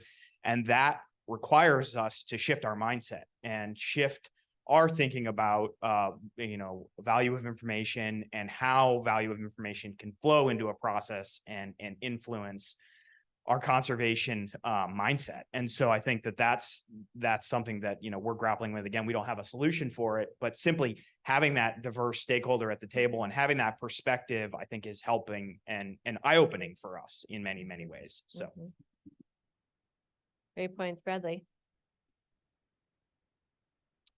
I believe this would also fall under the capacity issue as well, but the projects that I've seen that have integrated social science really well tend to be long-term projects. And I think a barrier is often project timelines. If you're going to be working with people in bird conservation, you have to establish trust, and trust is really only established by long-term collaborative knowledge producing. And I think a barrier often is that, you know, the funding that those projects or that our projects receive are often for short-term projects on limited timescales. And so having a commitment to a community that this project is going to be involved for a long time, I think is, like I said, a barrier that needs to be overcome. Great point. Katie, do you want to share a barrier, or would you like to shift into that glass being half full? Or even more than half is okay too. Yeah, I can shift into that because it does transition for me in my head, because when I look at this, yes, there are so many barriers, right? And the biggest ones to me go in that capacity and resources. And, you know, what could we truly do if we had unlimited funding to do it? I think we have a lot of the tools and the skills we need. We will always need more social scientists. But I think, you know, resources and what Bradley was saying, this grant funding cycle that dictates so much of our progress and research is a true barrier. But when I look at those two, you know, in terms of moving forward, I do, like I said, I think we have a lot of the skills, tools. Integrating social science into bird conservation may be a new challenge, but social science is not new. These fields are well established. There's so much really wonderful social science information, right? Toolkits on capacity building, on training, on outreach. You know, think about just the field of education and the research that exists within there about communication and messaging and how to get things to stick, right? How to get people to engage and care. There's a lot of really great research. And so I think being strategic, and one thing we'll talk about moving forward in the next panel and throughout the workshop is really the opportunity that integration of social science provides for collaboration, because the human dimensions issues that impact each of the bird species that each of your species working groups focus on, they can be very species specific, but they also can provide a lot of opportunities for collaboration across groups and for partnership building and for social science work that can benefit bird conservation as a whole. So I see that as a really exciting opportunity for Road to Recovery as we move forward with integrating social science, and we have the energy and some limited capacity for doing this with species working groups. I think we're starting to see the results of that. And I think that it can be kind of a snowball effect once we get it rolling, because so many of these issues cross so many bird species, so many landscapes, that it can provide us with a lot of opportunities to work together. Thanks, Katie. Other thoughts from the panel on how we can successfully move forward on integrated social ecological bird conservation?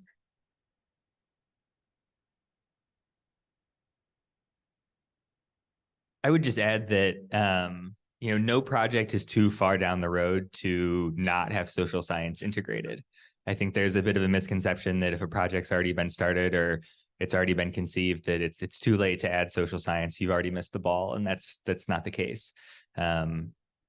Yeah, there's a great guide that Katie has put together for NAPSI about integrating social science into bird conservation. Sprinkled throughout that guide are practical steps that any project at any stage can use to integrate social science moving forward. And I feel like it's easy to feel overwhelmed if you're already involved in a project, but it's really not. So I would make that plug that it's never too late. That guide that Bradley is referencing is on the NABC Human Dimensions Working Group webpage. You can check that out. Yeah, I was just going to echo something that Emily said earlier, which is don't be afraid to step outside the box, right? And social scientists don't bite. I can attest to that, and engage them early and often, and you know, don't be afraid for a field or knowledge that you don't have. Because I think that there's opportunities to engage social scientists and to collect some of that information in ways that'll be meaningful and will really enrich your thinking and your working group's thinking and your ability to address problems that you may not have even recognized were part of the complex conservation challenge you were trying to solve. So Thank you. And I think I just have a few practical things that we can all do to integrate social science. And the first is just to listen, to understand, and not to respond. And understanding what resources are already out there. So for any of you who might be involved in migratory bird joint ventures, there's a whole document that Ashley and others put together about incorporating human dimensions into joint venture planning, a whole suite of tools and resources that can get you thinking about the social, political, economic, or historical context of your work. Also a plug for using trained facilitators for contentious issues, or even to get separate groups together on the same page for a more unified vision of what species recovery could look like. And then lastly, we know that 70% of our lands in the US are privately owned, and these parcels are integral for bird conservation. So I would say to continue to work with landowners by building trust, providing incentives for habitat management, and also supporting private lands biologists, because oftentimes those folks are young and new in their career, and we place them in rural parts of the country where they don't feel supported and they end up leaving the agency. So just a couple things I think that if you're not a social scientist, we can all do something to help integrate. Great. I appreciate the tips from you all. And I think we're going to end on this positive note here of some actions that you all can take. At this conference, there's a couple of things that you can do. One is find these folks and share with them what you're thinking about, what you're struggling with, and chat with them. Find the other social scientists in the room. We're all happy to chat with you during this time we have together. And then there's lots of great breakout sessions. There's so many choices that you all are going to be having to make the next couple of days. If you're here with colleagues, split up and have different people go to those different sessions and then share notes afterwards. I'm excited to see that there's more than one choice for social science options at most of the sessions. And so that's going to be a exciting opportunity as well. Do you have a question? I have a request. Oh, yes. It was obvious when you asked for the raising of hands that there is a sprinkling of social scientists in the group. It would be really helpful to the rest of us if you could, Paul, somehow arrange for them all to have a gold star or some identification on their name tag so that we can readily identify them as we're milling around and mixing. It's a great idea. I want princess crowns. What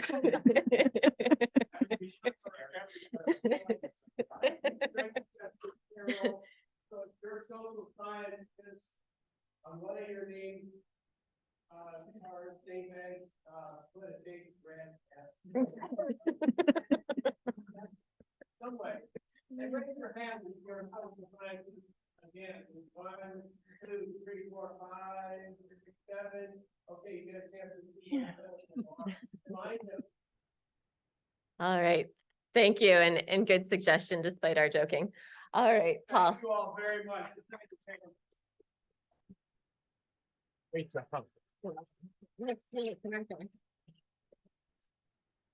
Found the red marker. All right, so we've heard, we're going to go to break here in just a second. We've heard the request for raising the temperature. You can see Nanook down here, Tom Will. So I have, and look, he's from Minnesota. I can't believe he's cold. So we're going to try to fix that at the break. I want to really encourage participation.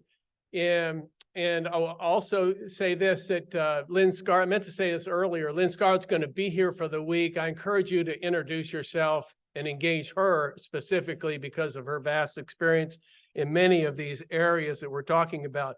And anybody who can do it at 5:00 a.m. California time after getting in here last night deserves our thanks.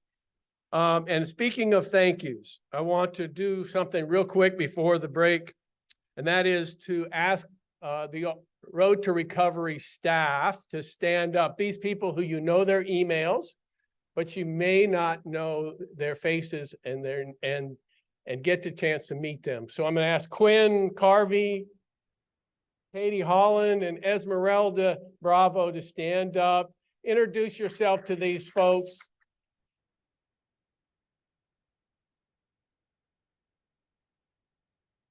I can tell you 3 of the best selections I've ever made in the 40-some year career I've had. So introduce yourself to them. Additionally, I want to have the core team and the species working group subcommittee to stand up, the core team of Road to Recovery. So if you are on the core team or the species working subcommittee who had a lot to do with this workshop, please stand up and be recognized. That includes some of my staff as well. There they are. All the way back there. And a special shout out to Brant Ryder, who did a lot of the heavy lifting throughout this process. And now the entire team of the Road to Recovery leadership team, if you would stand up. So some of you have to stand up again. And these are the folks who kind of live this each and every day for all of us. So thank you all.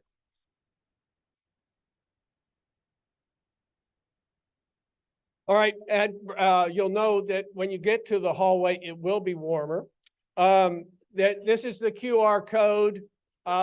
Snap it and provide comments along the way. We'll have a survey at the end of the workshop that you'll get when you go back home, but we want your sort of real-time feedback as well. It's open-ended questions. And if you haven't checked in, there's some goodies for you, a warm hat and a pin, and will be available at the lunch to provide that to you. And additional name tags are out on the desk out front. Go have a break. Be back in about 10 minutes.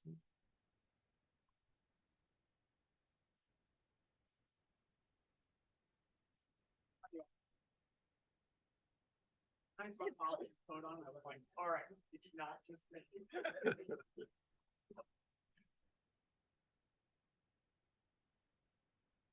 Yes, warm up, but you didn't fall asleep.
Is this forward?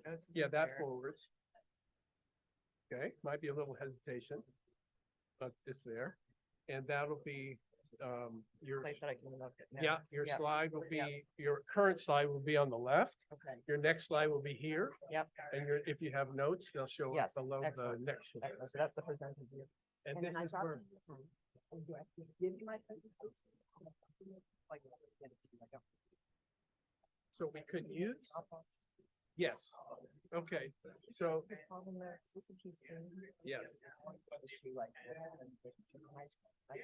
Well, you can, and we just need to get, the AV guy, it'll be, we'll set you up, Yes. if you do it that way. And you, if you'll bring your computer, then you don't even need to, download it to us. Okay, You have it. so where do I bring my computer? Do I- To here, no, you're gonna bring it here, and Can I just have it sitting? here? yes, I Yes. think we can have it Okay. sitting there. I'm looking around, see if Jared is around. He will take care of that, and Okay, Guy, I'll be sure to get here he's already- early. yeah, Yeah, I'll that- get here plenty early. plenty early, and they will be Yeah. here, and they will walk you through. Okay. They have the converter cords if needed, et cetera. Yeah, I did bring a, I finally You got have it. myself a. Okay, good. converter, Okay, let's do yeah. it that way. Okay. Because I that'll know be at easier. least one other person is doing that, so. Yeah, from that- I've had For issues tonight, when you're converting. yes, where and he said the there's like same a thing. big X or So something. he says, Okay. I'm gonna use my computer. Okay. His is tonight, so we'll have a dry run. Good, good, Some- Okay, All right. perfect, sounds good. See you later.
Good. Does that work?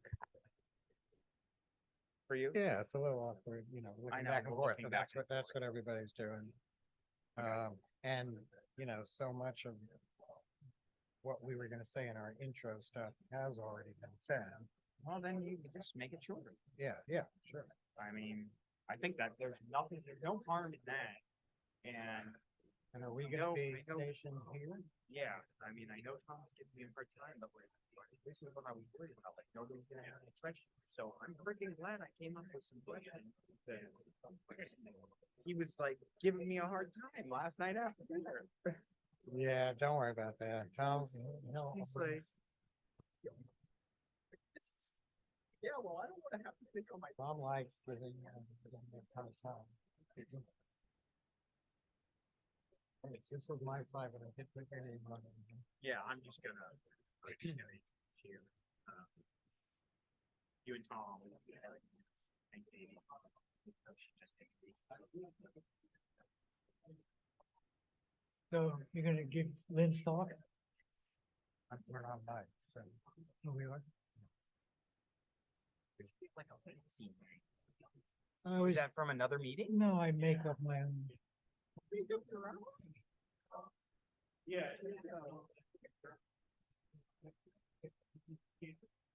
Can I hand on it?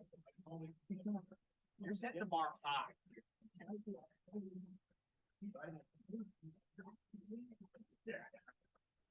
I was just commenting yesterday, it was the first project.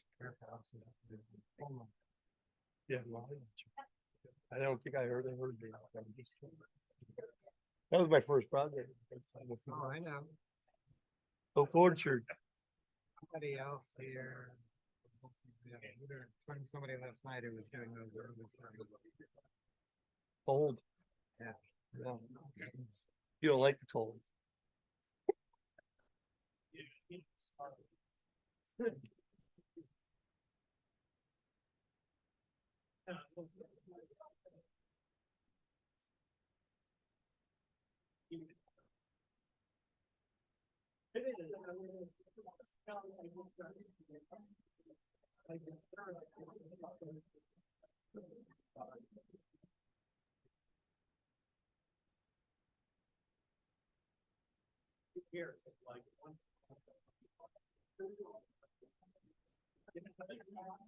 I'm just gonna ignore that.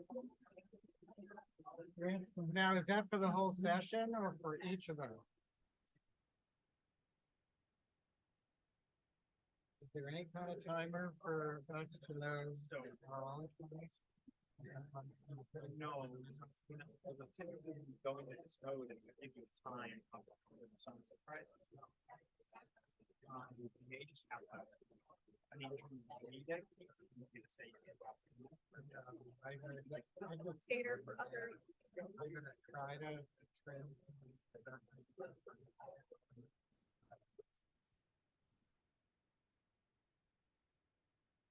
What did you do? No, she just pulled the slides down. Okay. She's on it over there. Lynn's on. Okay, time to get back in your seats.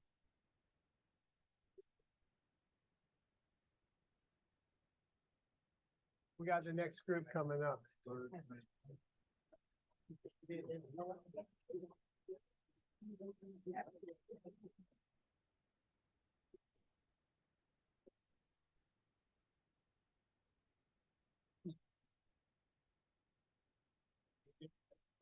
Just the panel. This is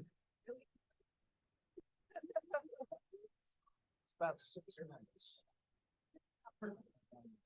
Me talking, so I introduce myself. Perfect. Thanks, Dave. All right, I think it's on. Yep, that's yours. So, okay, I didn't mess it up. Yeah. great job. Okay. All right, here we go. Sorry to be, oh well, not really. Thanks for coming back in. And also, I can already tell this group doesn't need any direction relative to networking. Need a little bit of cat herding, but networking is not a problem for this group. Okay, the next panel, we're running a few minutes behind, but we have ways to catch that up. The next panel is let's see. Is different title than this? There it is. Okay. Tipping point, species, and gap analysis. Brant Ryder.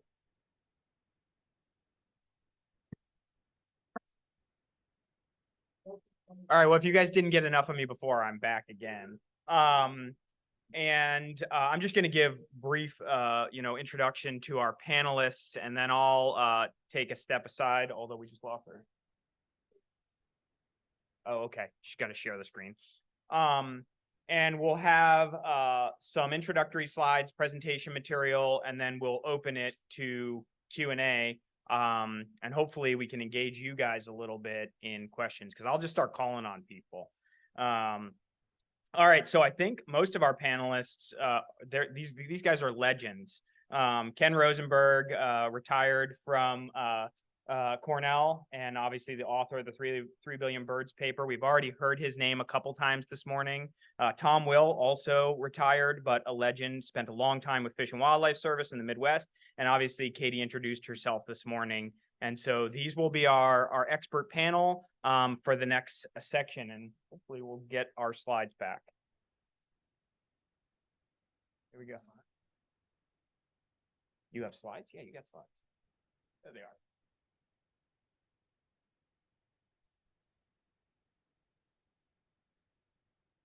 All right, great. Well, good morning.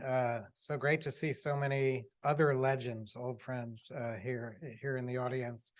So we're going to start with a 3-part presentation I'm going to give with Tom and Katie, and I just met Katie for the first time this morning. So it is great to be here in person.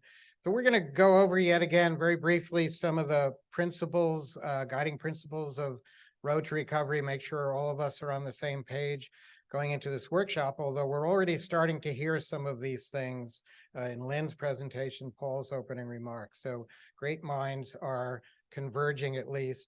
Then we're going to introduce this systematic forensic approach to filling knowledge gaps, specifically thinking about identifying and understanding causes of species decline. And that's what we're calling the R2R gap analysis. And we're going to get, as Brant said, some initial feedback and answer some questions here, but then we're going to go right into this breakout that follows, which will be a deeper dive into the gap analysis for those who are interested in this project. So again, a very brief reminder of why we're here, as others have said. Even though some of us have been working in this field for 30 or more years, the loss of 3 billion birds, I feel, is on our watch. So something in our business as usual is not working. And we know now that many species are slipping through the cracks in steep decline, heading towards endangerment or worse. And as Pete says, we're not going to let that happen. So what reimagining bird conservation means to me is to be much more targeted and efficient in how we do our conservation, so that we're making sure we're taking care of the needs and addressing specific limiting factors for the birds that are in the most urgent need, that are urgently declining. And that's what led us to form the Road to Recovery Initiative. So again, the guiding principles that kind of distinguish Road to Recovery, as you've heard, is this focus on recovery of populations and species. And that's not always the same as other conservation work that we might be doing. And the integration of biological and social science, which we're going to hear more and more about, and the idea of being committed to co-production so that the solutions we're finding are actually sustainable. Most recently, Road to Recovery has really started to focus on engaging and empowering the species working groups. And it's really great to see how many of the species working groups have showed up at this workshop. What we're really trying to do is to empower these groups to function as proactive recovery teams and really start thinking about recovery of the species before they're becoming endangered or getting listed. And we're committed to generating new and significant funding to help these working groups function, help them do the necessary science.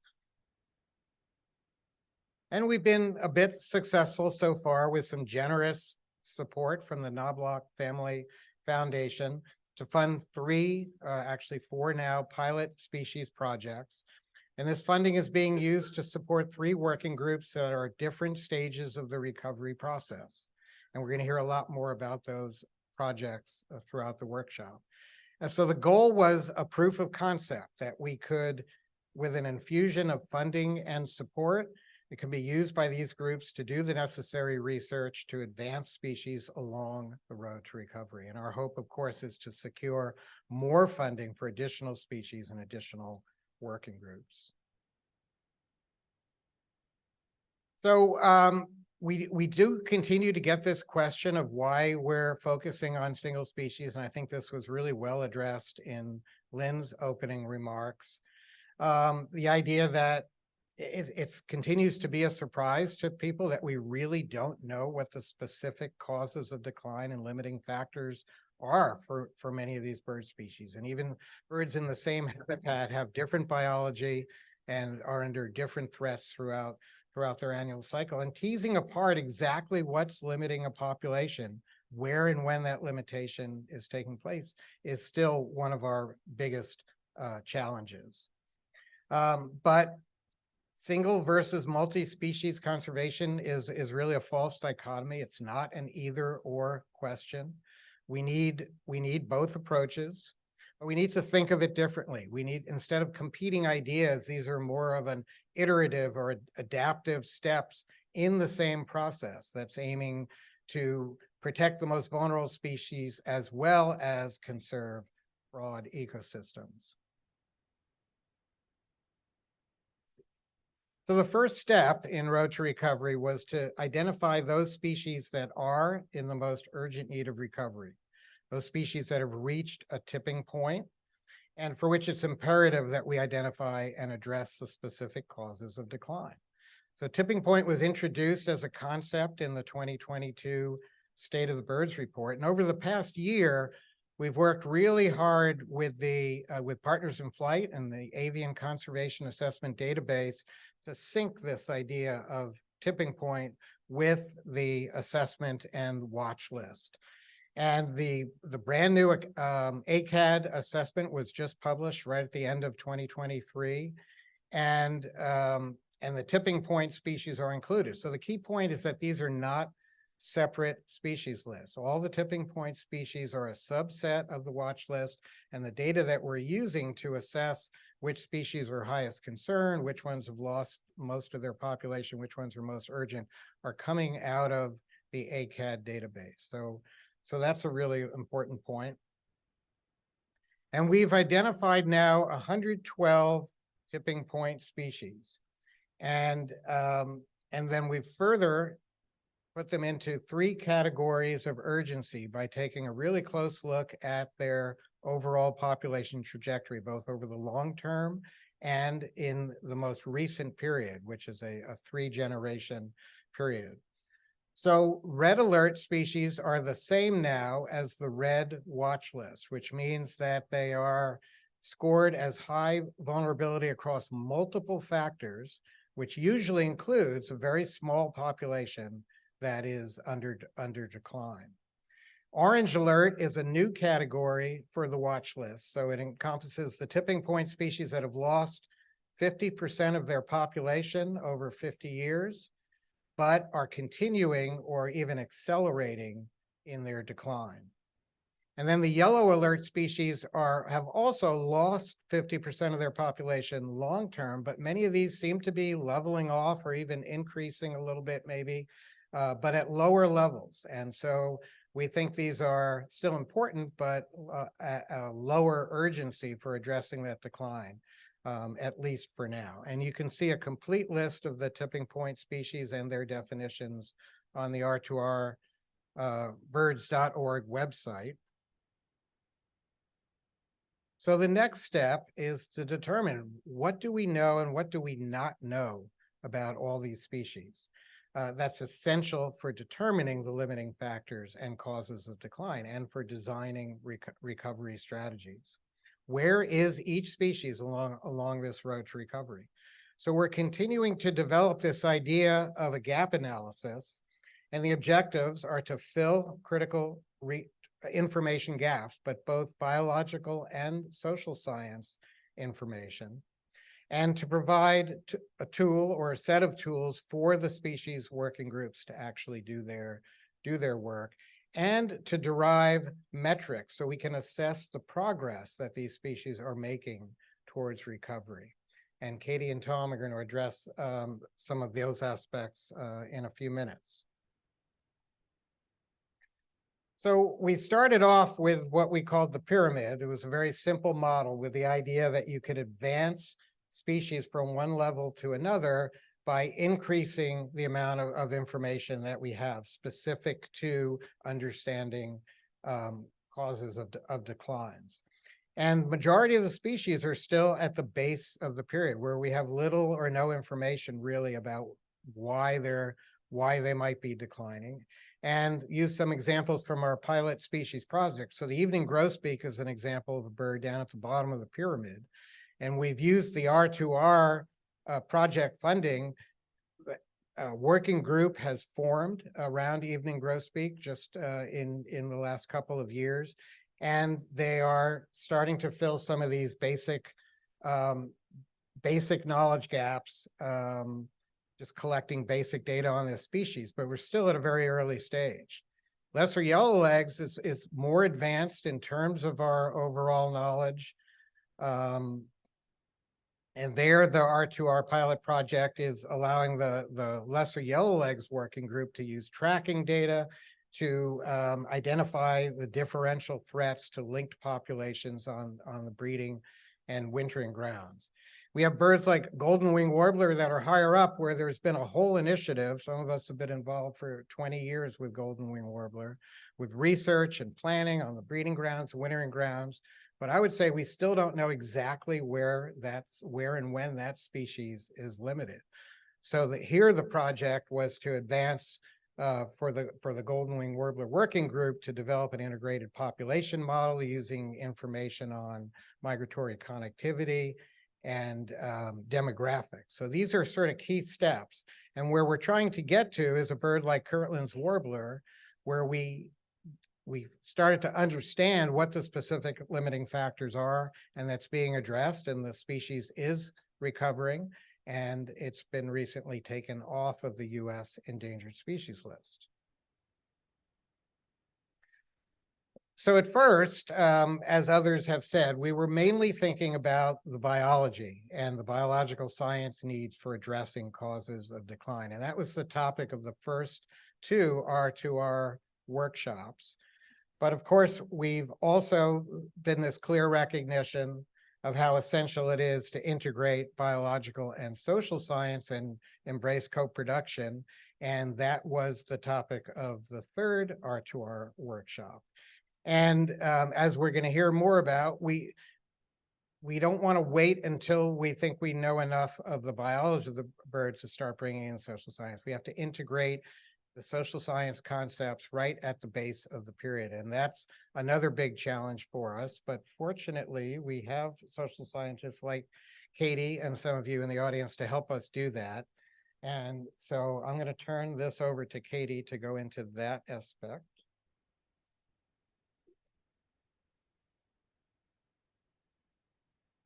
Hello again. So one of the most exciting parts to me to being invited to work with Road to Recovery was this kind of image and the commitment to integrating biological and social science. And as we move forward with thinking about this gap analysis and how we pull human dimensions work and social science insights into the gap analysis, we've gone through a lot of different processes and brainstorming periods and sessions about how this might work.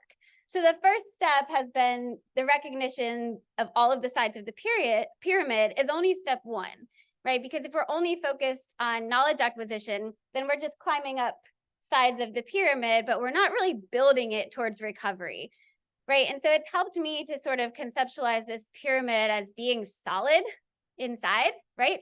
And the integration is how we're building it towards recovery at the top.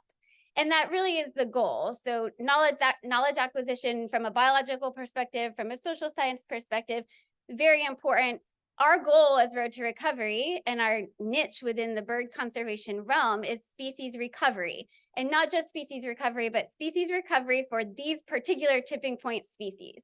And so we have to be very intentional.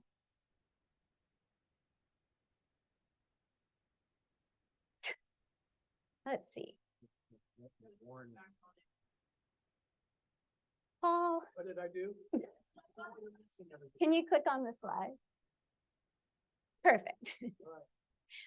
So my brainstorming of how do we start thinking about integrating human dimensions questions into a gap analysis project, right? So the goal is, as Ken said, what do we know and what do we not know about these species? Where does human dimensions play into that? How can we formulate a set of questions? Where do we start? So we started by brainstorming, and this work was myself, with Brant, with Esmeralda, a lot of conversations about what do these questions look like? What is the human dimensions knowledge that's needed for species? How does it correspond to the biological knowledge categories that we need for these species? And again, though knowledge is critical, species knowledge is not synonymous with species recovery, right? Recovery has to be action-oriented. Recovery has to integrate. And so as I was brainstorming, here's the biological set of questions. Here's their parallel social science, human dimensions questions. It wasn't working, right? And so I started thinking, as I said, that this pyramid has to be solid inside. And so our integrated conservation work has to be building it solidly from the top, from the top, not from the top to the, from the bottom, ideally, to the top. And so started thinking about phases of recovery, right? And how do human dimensions play into each of the phases of the recovery? And I thought I was making some progress, thought we kind of had the ball rolling, but then I said, well, you can slice this pyramid different ways, right? So even if it's solid and it's building towards recovery, does it have to be chronological phases? Can we be thinking about geographical areas? Can we be thinking about bird life cycle spots? And as you can imagine, the brainstorming process of where and how do we integrate these human dimensions questions got very complicated, right? And it led us to the realization that there's not one way to do this. There's not one correct way to integrate human dimensions, biological questions in a gap analysis process with the goal of identifying what do we know and what do we not know. And so we have to kind of keep our minds oriented on that recognition that there's lots of ways to do this. It might look different from species working group to species working group, but our goal as a Road to Recovery team is to provide you with a tool and capacity and support in doing this gap analysis for each of the species and having it as a resource for your species working group to chart a path towards recovery of the species, to be able to identify, this is what we know, this is what we do not know, this is where it might integrate, these are our next steps. And so the question that helps me to stay oriented on these goals is this one: how do we move strategically, intentionally, and efficiently forward for tipping point bird species recovery? Because there are a lot of paths forward, and some of it depends on what grant got funded, and some of it depends on who's on the team and what are their areas of expertise. And so we have to be open to the fact that this might vary, it might change, it has to be adaptable, but our orientation as Road to Recovery is going to be on strategic, intentional, and efficient paths forward for species recovery. And how do we use human dimensions work and insights and knowledge as a tool to do that? And so we began by thinking about the types of social science questions that need to be asked, and quickly realized, as I mentioned, that it's an iterative process. We may ask the same human dimensions question 7 times throughout this process at different stages as we learn more.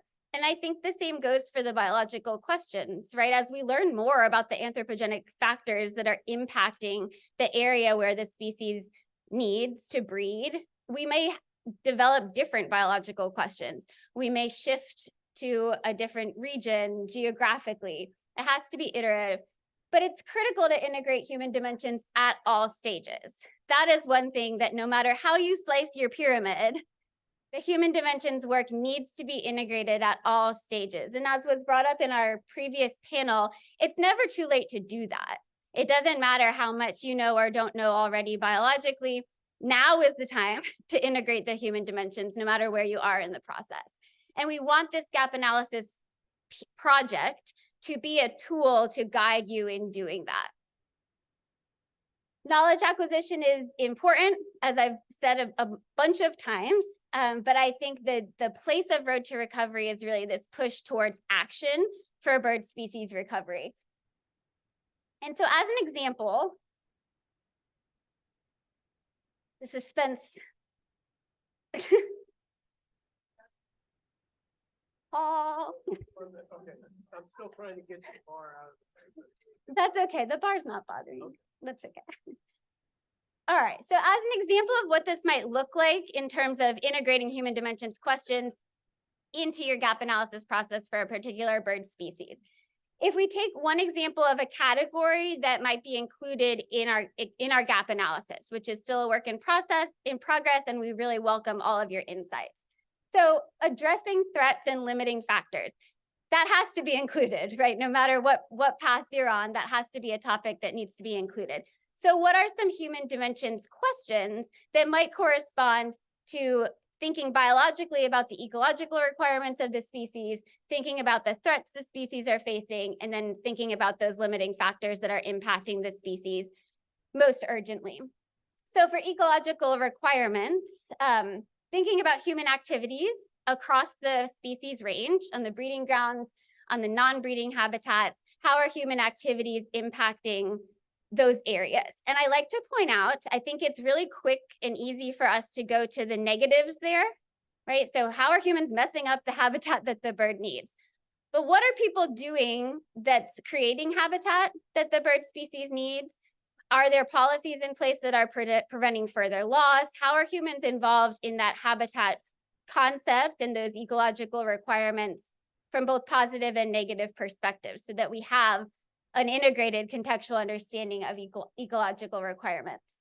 And then thinking about threats for the species, this would be context specific to your particular species and the particular threat that it's facing, but thinking about socioeconomic drivers of that threat, right? Is it urbanization? Is it cropland conversion? Is it a particular practice that's happening on a particular type of agricultural land? Why? Why is it happening? What are the socioeconomic factors impacting it? Is it more cost efficient? Are there limited job opportunities in that region of the country such that people are restricted to certain industries? Again, context specific for the particular threats, but there are socioeconomic considerations for all of them. which threats are the most possible to address. And this is a piece of the human dimensions aspect that I think is sometimes can feel discouraging, but is critical to consider. There are human dimensions things that you might learn about a particular community, geography, threat, issue that just make it really challenging to address. And I believe that all of the human dimensions issues in conservation can be overcome.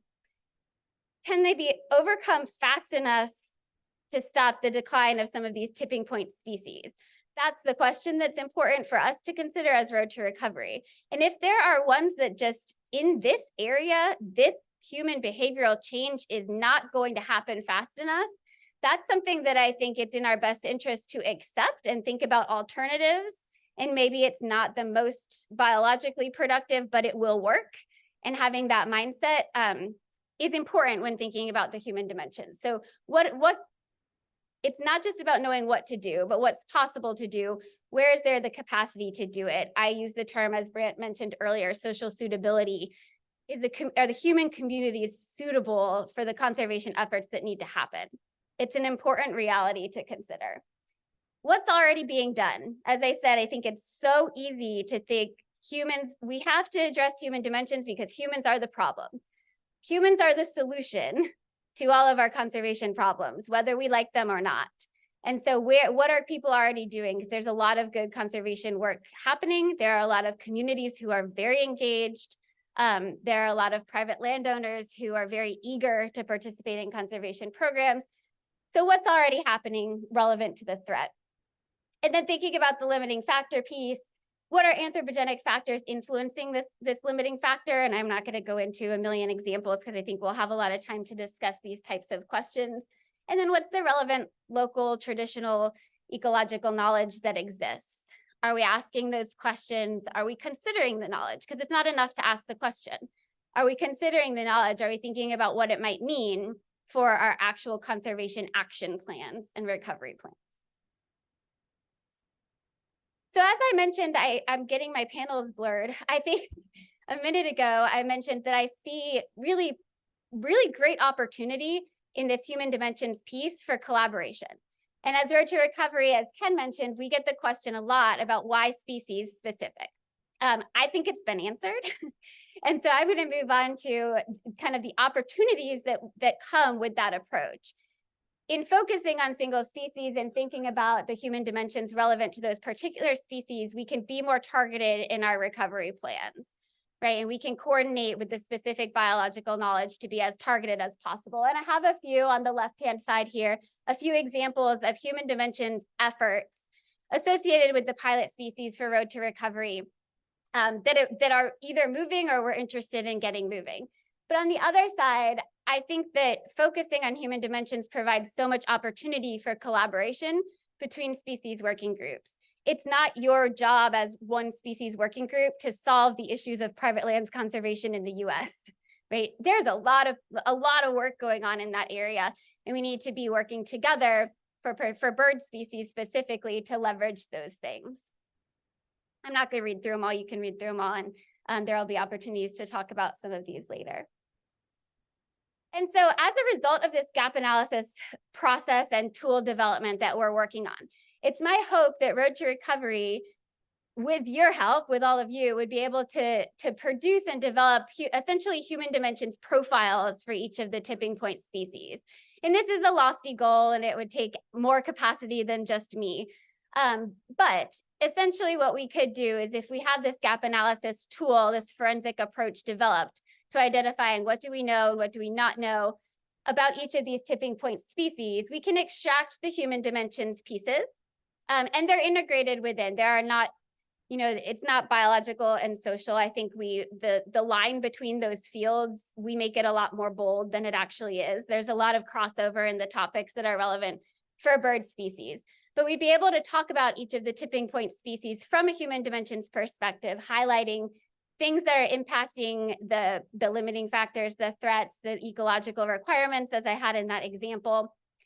But the use of this for a species working group could be really powerful. It could be a roadmap towards developing a recovery plan, highlighting opportunities and needs for integrated conservation work, for you all to make funding decisions for within your species working group about projects, ideas for integrating human dimensions into your grant proposals, which I advocate for doing that in every single grant proposal that goes in, having some sort of human dimensions component.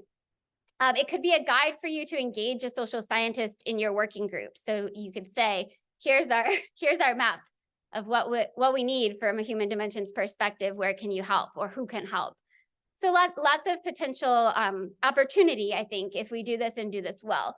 So it's a work in progress. We've put a lot of effort into the brainstorming and conceptualizing this idea, but we really want your input. And I'll turn it over to Tom for a little more detail on that gap analysis itself. But then, as Ken mentioned, we're following up this panel with a breakout session where we'd love to have further conversation about how this tool could be most useful for all of you.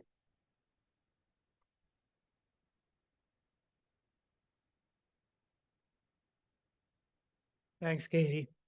So I'm going to jump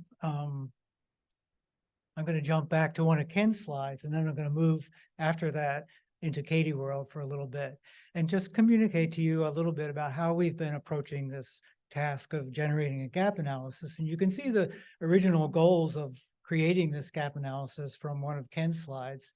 And because those goals were very different, they generated a kind of our thinking of very different types of products, because meeting one of those goals will require kind of a different sort of information.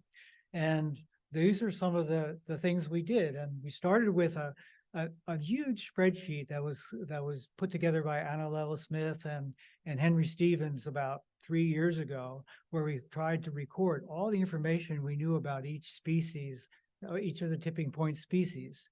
And then we sort of thought about, well, that's great. We have all that information. How do we think about it? So we developed this gap analysis logic framework. What are the key questions we need to ask in order to move species along the path to recovery? And that led to the idea that, well, maybe we can create this in such a way by creating a kind of an if-then framework or a dichotomous key that could serve as a guide to moving forward along that path. And so in order to do that, we tried to elicit information from primarily, well, all the species working groups. How can we get the information we need? What's the structure that we could provide in order to bring that information into a framework that is publicly shareable? And that resulted in a product, an elicitation matrix that the pilot species working groups gave great feedback on. And I like to think of this, I'm going to focus now really on where that brought us in the present. And that's the topic that Ken mentioned, categorizing the progress metrics for describing how we move along that road, and try to figure out what kinds of, how we can communicate that best. You know, I think it was Ira Walker who in one of our sessions said, you know, we were using this great tool that was developed by the Society for Ecological Restoration called the 5-Star Recovery Tool.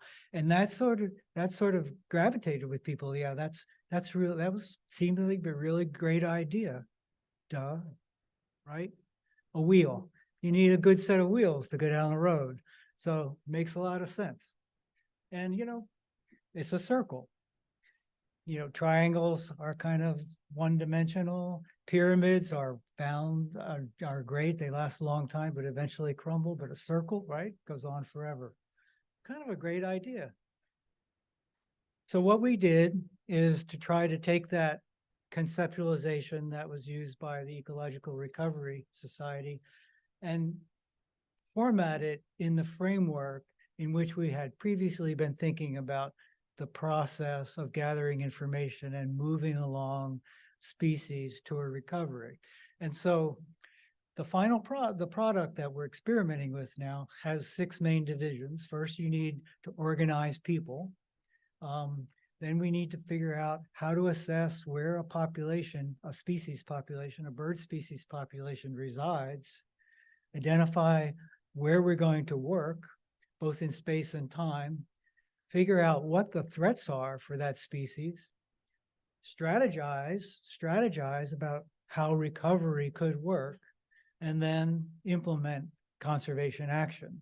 So each one of these 6 divisions of this species recovery progress wheel, we're currently calling it, is divided into 3 subsections. And each of those 3 subsections will have 5 steps, moving from inside the circle toward the periphery, and moving from, if you will, I think of it as moving from foundation to more articulation of what those things might be that need to happen in order to populate this wheel. And I do want to make the point that we're thinking about this progress wheel not as a tool of evaluation, but rather as a communication tool, a way in which species working groups can demonstrate and show where they are at a particular point in time in moving species along the road to recovery. So it's a communication tool. It's not an evaluation or a grading system. All the work that I showed you in that first slide where you saw the multiple, I think of that as the foundation for the road, all the gravel that we generated. And so this recovery wheel is populated with 3 times 6 times 5 specific metrics. So the idea is to create a lot of intentionality about how species working groups and teams that are working on recovery might think of their progress. One of the great things about, I think, this tool, this communication tool, is it can display in a very graphic way different aspects that different concepts that we've been hearing about all morning. For example, incorporating social science and human dimensions into that recovery process, being very intentional about where and how we ask questions. And when I was making this graphic, I thought, well, we could light up the whole wheel, right? Because you can always talk about human dimensions in any part of this work. But this is an examples out of the 90 metrics or 90 steps that describe progress. 40 plus are really about how social science is either essential to progress or at least can provide significant guidance. And here's an example, and Katie actually touched on this. So here's one of the metrics that's drawn from the spreadsheet that I showed you, which is after one does a biological assessment of a focus area, what is the analysis that social science can give us that will help us to determine the practicality or the possibility of doing conservation in that area? That's where social science would be brought in. And so that's one of the steps in this wheel in that area of addressing threats. The other thing that's really cool about this wheel, I think, is that it allows us to graphically see the interplay between a single species working group or single species process and working on broad scale threats, an ecosystem kind of approach. So both of those processes are embedded in the wheel. And as Lynn pointed out this morning, and as Katie pointed out, a lot of times when a species working group, as a single species working group, would address broad scale threats is not by doing the same kind of work that's being done elsewhere, but by rather aligning or forming allies with bigger groups, probably not talking about birds, that are operating on those larger scales where threats are creating barriers to species conservation.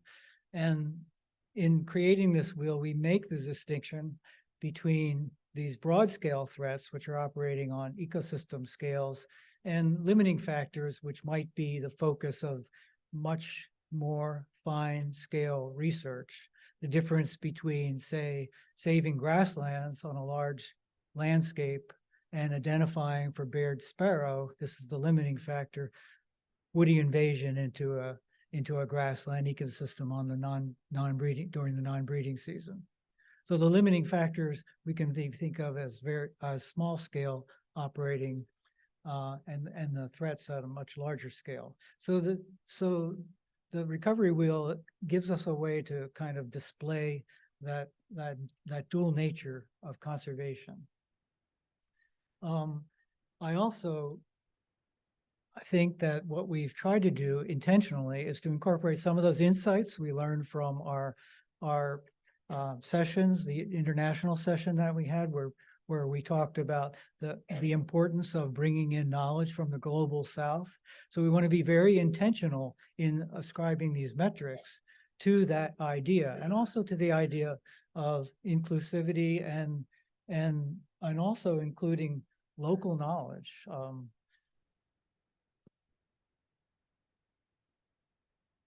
I'm thinking of just, you can get stuck in the snow, I think, when we only think of our solutions from the perspective of Western science.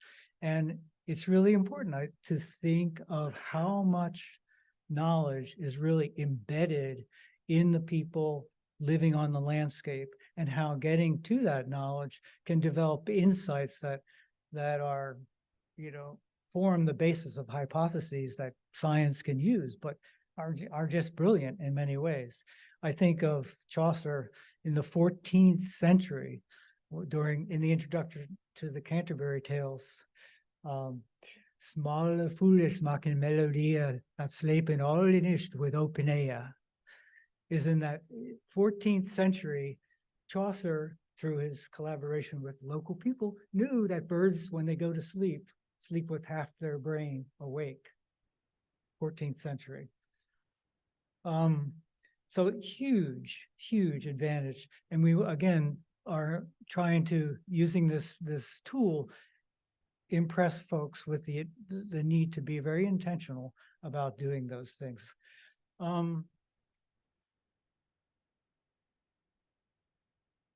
Did I have the wrong slide up? There we are. The iteration that we have now for this tool is actually being expressed in an Excel spreadsheet, which includes all those 90 metrics, but it also includes a macro-driven tool, which I'm thinking of as a possibility for self-evaluation or self-progress for working groups to play with. And so I looked at this tool. Here's that same wheel, but developed for assessing progress for species working groups. And I used golden wing warbler as an example. And I'm actually, I want to say that this was just kind of off the top of my head, but it shows you by clicking in the various boxes for the various metrics, you can generate a wheel that shows progress for a particular species working group. We already talked about, I think that we may be running out of time, so there probably are lots of questions. Well, we have a breakout session coming up in just a few minutes in room I East 111, where folks can sort of do a deeper dive into some of the things we've been talking about. There are some of the questions we're asking. So I actually have one more slide.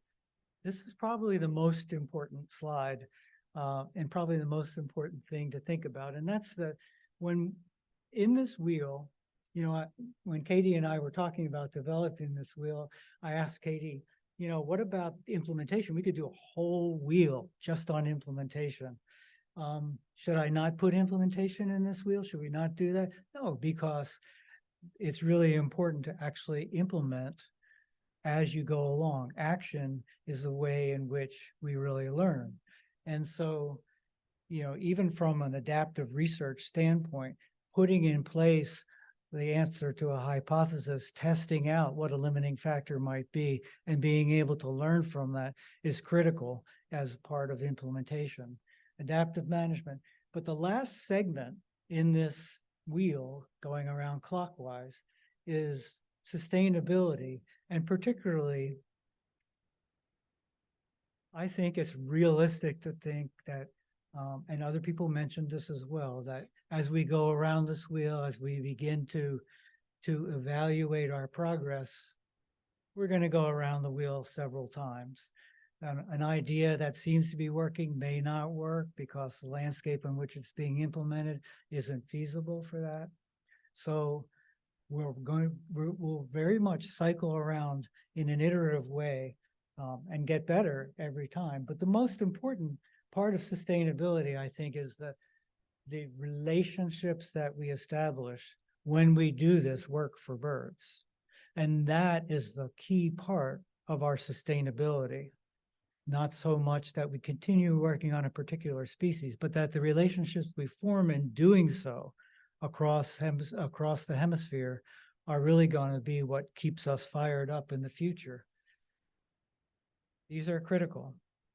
And I think in many ways, and here's an example of outreach, education, community involvement in Latin America. In many ways, our work to save birds, that work is the work that will eventually save us as well. Question?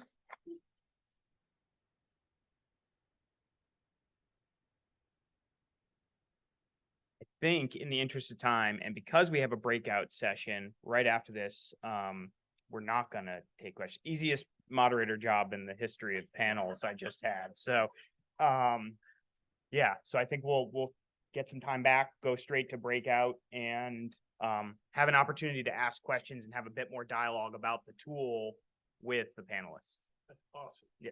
Great job. Thank you very much. Good job.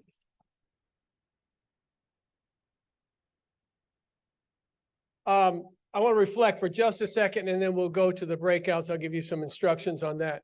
I wish when I started my career in 1978 that this morning would have been one of the first sessions that I had ever seen. I wouldn't have had at least two, and many, many more actually, career limiting opportunities if I had seen this. One was when I authorized the removal of reindeer on Hagemeister Island, Alaska Maritime Refuge, by gunning them down just before Christmas.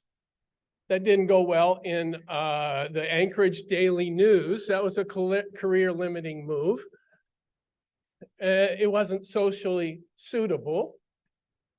And the second time that it was reflected this morning was when Lynn put up on the screen about cats and people's willingness or unwillingness to have their cats indoors. So the second limiting time, career limiting moment, was when I took it to the Assistant Secretary that the Fish and Wildlife Service, and i.e. that the Department of Interior, ought to take an active role in removing cats. That didn't go. They looked at me like I had horns on my head. All right, so not socially suitable. Going to breakouts. Let me run through some of that. We're going to go straight there. So we're going to move there quickly. They are all in Instructional East. And that would also be called the Turner building, Turner classrooms. There are 4 options for your breakouts between now and we'll say 12:15. That's when you're going to need to break for lunch. The breakout rooms are, and I'll just read the titles, and you'll then go to the particular room. And one thing to note, as a result of the survey we did, we know are some that are really popular. Somebody wants to go to every one of them, I know, but if you find the room to be really packed and you get there one of the last ones, you might take your second option so we can distribute amongst the groups a little bit better. The first one is in room 201, and that is bird conservation on working lands, engaging private landowners in solutions that benefit birds and people. That's part 1 of a 2-part breakout series. 201, which is on the 2nd floor. It's the largest breakout and the most popular one that we've seen. in room 111 is the R2R gap analysis, the deep dive continuation of this. I hope some of you will definitely go to this because it will help Road to Recovery specifically, and these guys. It's in room 111.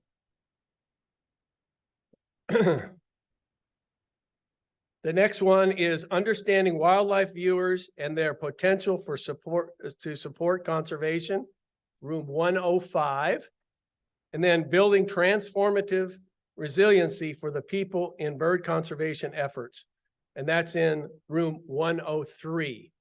All those are, you're probably already aware of it and you know which ones you want to go to, and that is totally fine. You'll go to lunch directly from there. Hopefully there will be a record of the work you do in those, and the leaders will direct you in some way for that. After lunch, we're going to go straight to the next set of breakouts. So take a look. I'm not going to confuse you with the room numbers and all that, but at 1 o'clock, be back in the breakout room that you've selected. In front of each one of those rooms is the title of each one of these sessions for the breakout. So you'll be able to be reminded of that when you get to the room itself.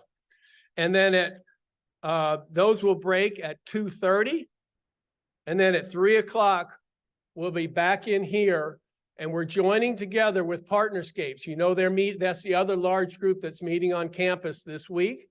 And I hope I want all of you to be here for that, because I think it'll be really interesting breakout, identifying human dimensions, connections, and private lands conservation opportunities. Really important. And we'll talk about the rest of the day after that. So right now, go to your rooms, either 201, 111, 201, 105, or 103. They'll be warmer.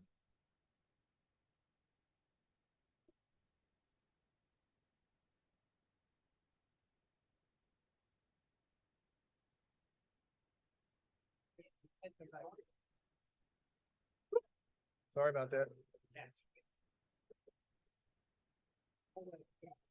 Now, who knows how to get into the rooms that handball? It was? Okay. I didn't see. There's no way to get rid of it. Well, Unless you drag it off. You might be able to drag it off of this screen. Well, but that could screw up what you've done. Now, Yeah, it's pretty distracting. drag it right. Right? There it goes. Look, Oh, now it's over yeah, there. get it like right there. I can't get it down any further. I'll try at the very I top. can go on top. There you go, right there. It's fine. Yeah. That would work great. New man, I need somebody to do magic. I'm sitting Yeah. over here screwing you guys up. Multiple screens. That's good. I love that presentation on the wheel. That was awesome. But now, see what happens. See what happens.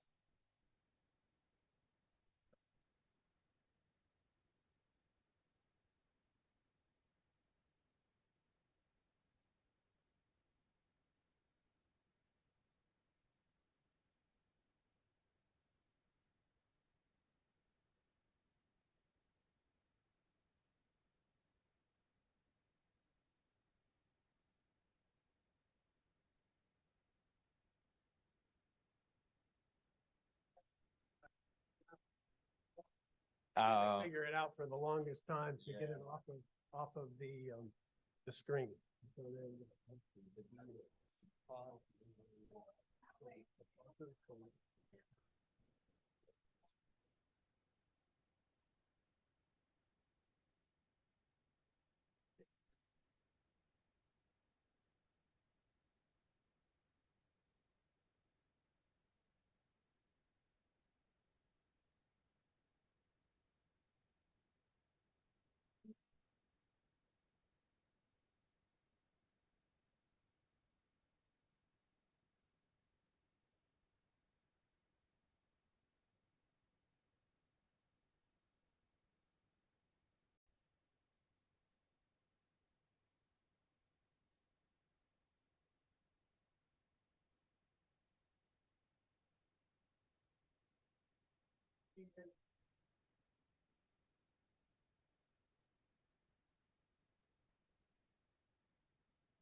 Not all in? No.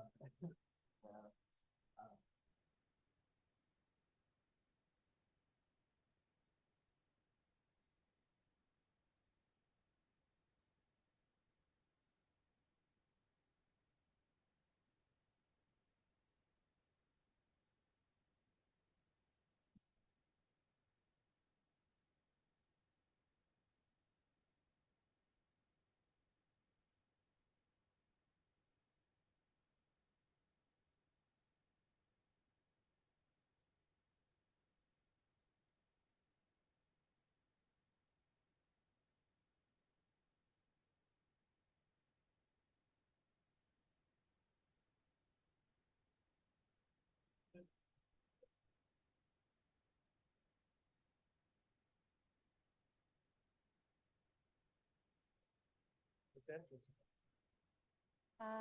Kelly, Okay. but so we need to, open. Yeah. Is it already? Set? Yep. Okay. Yep, all ready to go. Then already. Yep, all ready to go. Pull up there. And then Michael, it either goes by Mike or Michael, I don't know. Goes by Mike. Mike, He goes by Mike. he's already Mike on. Disney? Yeah, and I just didn't know what the order to load them up for you was, so you just tell me what order the PowerPoint. Okay. Because there's 4, right? Yes. Okay. There's one from Jorge, there's one from Keandra. Dave behind me wants to do a movie on YouTube. Is that on here? We did it this morning. I don't know if it's still Did there. it load up? It's Okay. just on YouTube, so. Why don't we, is it there? Yep, that's it.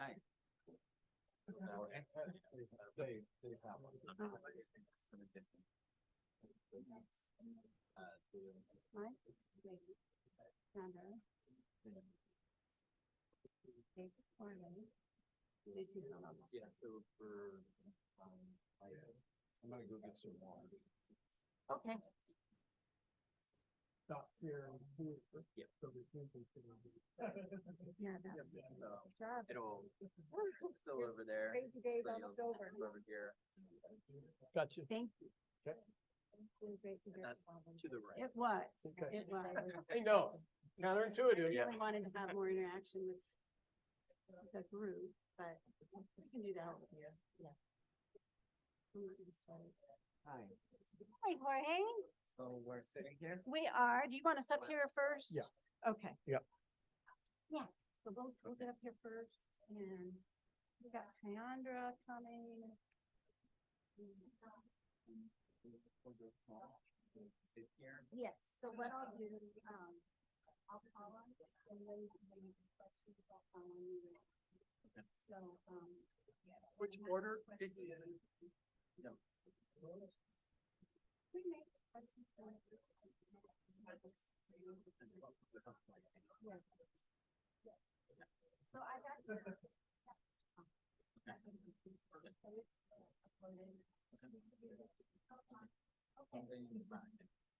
Just wait. All right, you can actually stay up here more days.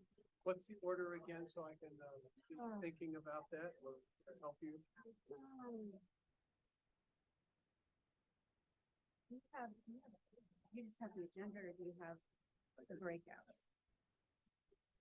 I do somewhere. The one that you put the people on. I might have it here. Sorry.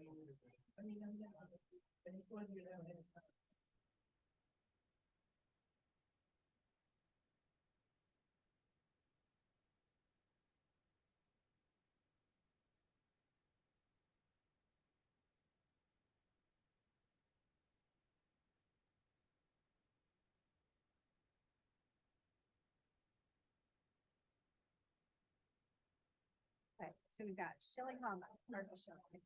Shelley Hall. So she should. She is signed in. And she will have a presentation. So we have to have, I think I've got everything on it. We've got Shelley's on there. Mike. This one says. That's Michelle. Jorge's. No, it's Michelle. They say Jorge.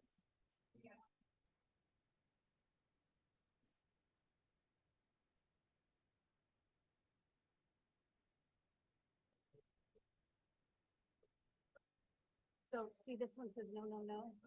You don't have that.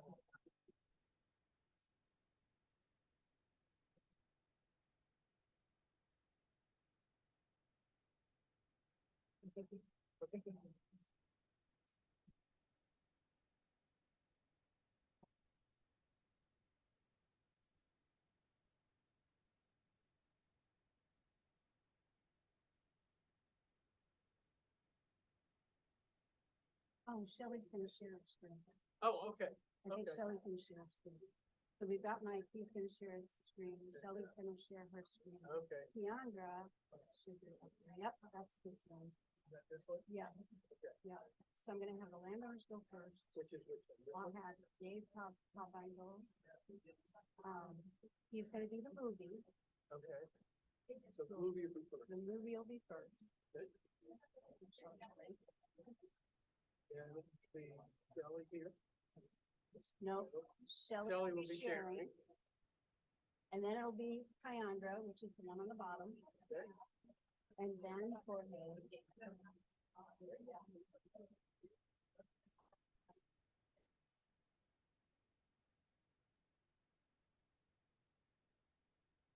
Which mic is Jorge?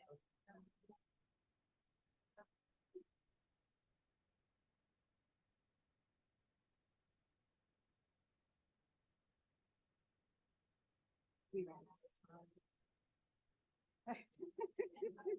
So we're good to go in one there.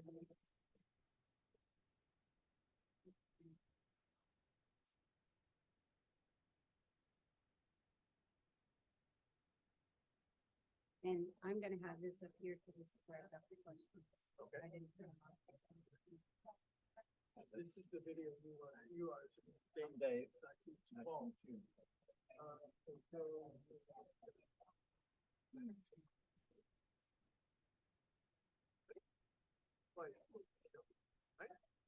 Yeah, it's kind of my introduction. They did a really nice job. And it basically shows, Okay. what we accomplished on the restoring this thing. Excellent. And it's the intro to, see, I was the first Audubon conservation range. Where are you from? South Africa.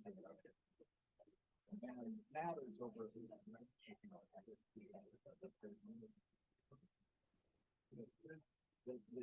About Audubon, I talked about that. Conservation program actually certifies. Help you get there or help you plan it or whatever. We have third party. I just thought to make sure that we're making better. And plus, this ranch has been under continuous monitoring. Pretty cool. Good story. Yeah. I can't wait to hear it. It's definitely neat. Let's have a seat there. Any place? or- Any place. You're up here.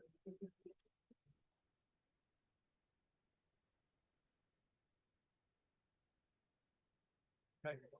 The first thing is I'll just give some introductory remarks. Then I'm gonna kick it to Kelly, who will be here. She'll have, I think she's gonna have some stuff. I'll just go back to you and play the YouTube video. Okay. And that'll be Dave, and that'll be first up, and that'll be Dave. So I don't know if he's gonna come and talk first or not.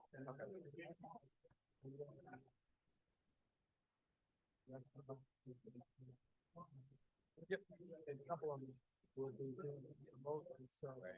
So we have more than one. We have two, yeah, and so I'm glad you. Yeah. Opened it up. Yeah, so we're not having to go in for every. Yeah. So, Yep.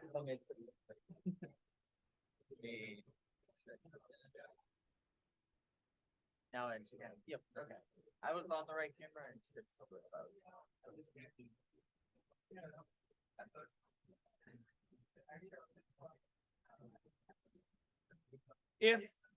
and only if you help get people in. People to come back in. No, temperature? What do you mean? Okay, cool. She was here a little bit ago, but I haven't in the last 5 minutes. Yeah.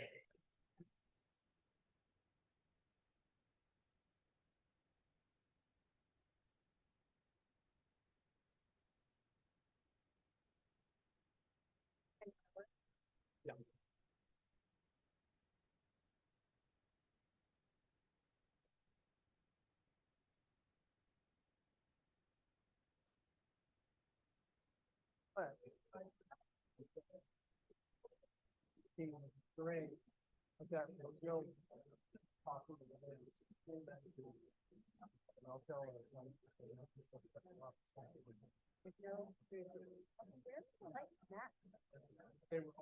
Other buildings. I had this. Yeah. Well, you went to- Oh, I think it's good. I'm not used to having that. You have, Dessert trust, for five. I've come here, I don't know how many times, every time to eat 5 something. So you have to have discipline. There's Kelly. You want Kelly? There she's, I think she's coming in and looking at her phone.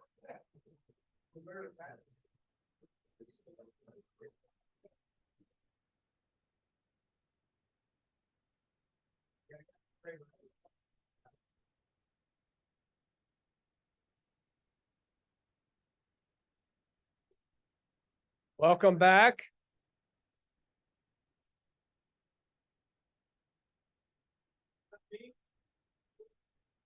Did you do the job, Todd?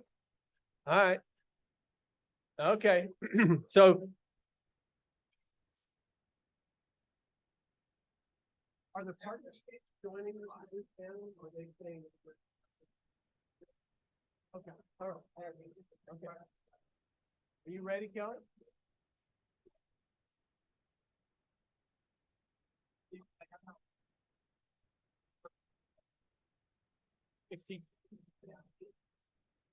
Is she on it? Okay, I can tell. If I go,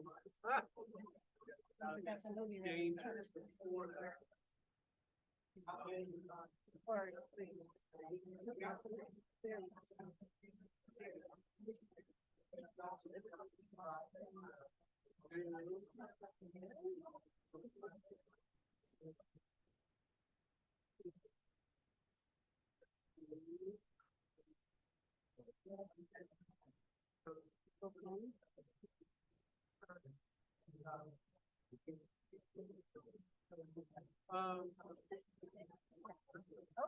There we go. Thank you. Yeah, we're just trying to figure out somebody On a Zoom call. So anytime you want to go back, you'll have to stop the camera over here.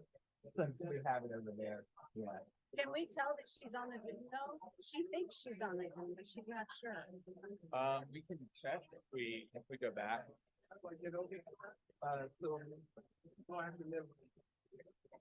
And then you stop there, that red button. Is that touch screen? Okay. That would be nice, but Okay, I'm gonna let you do this. Okay. Sorry. Glad we cooperated.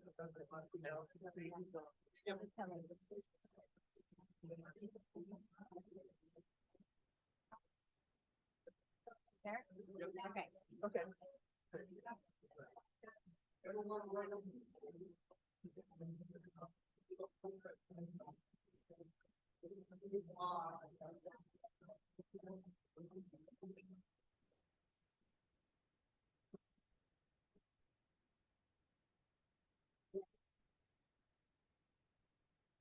Welcome back.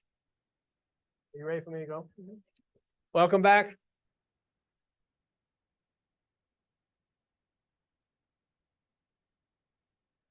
Thank you so much. How did the breakouts go? A show of hands that say went great. Okay, great. All right, awesome. So we want to hear, even if it didn't go great, So I'm going to remind you of the QR codes, which we now do have posted up a number of places around the room and in the breakout rooms and outside the auditorium, any number of places. So it's very simple. You can be anonymous or you don't have to be anonymous to give us some just open-ended feedback as how things are going. And we'll take a look at that periodically and see if we can make adjustments. And I know you all are going to say temperature. Okay, I got that. Not sure what I can do about that because the warmer we get it down here, the hotter he gets up there in the control room, and we have to be careful about that. We'll try to find a happy medium. Relative to the breakout sessions, since you were only able to attend one and there were 3 or maybe 4 others going on and you might have been jealous or wanted to be in 2 places at once, we are going to have a repository for the notes or the recordings of those. So they would be available. I'm going to ask Quinn Carvey, who does everything for us, to set up a folder, and we'll alert you to that as we have it, and we'll send you an email to get, number 1, the recorders to actually upload those onto that site, and then you will also know where to go to see the notes or a recording of it. So stay tuned for that. It might not happen immediately. I've heard some questions and comments about the Wi-Fi. For your benefit, I understand that if you're in the lodge or your lodges, that the best one to use says NCTC. And if you are in the classrooms, and I think here as well, the best one or the strongest signal will come from Habitat.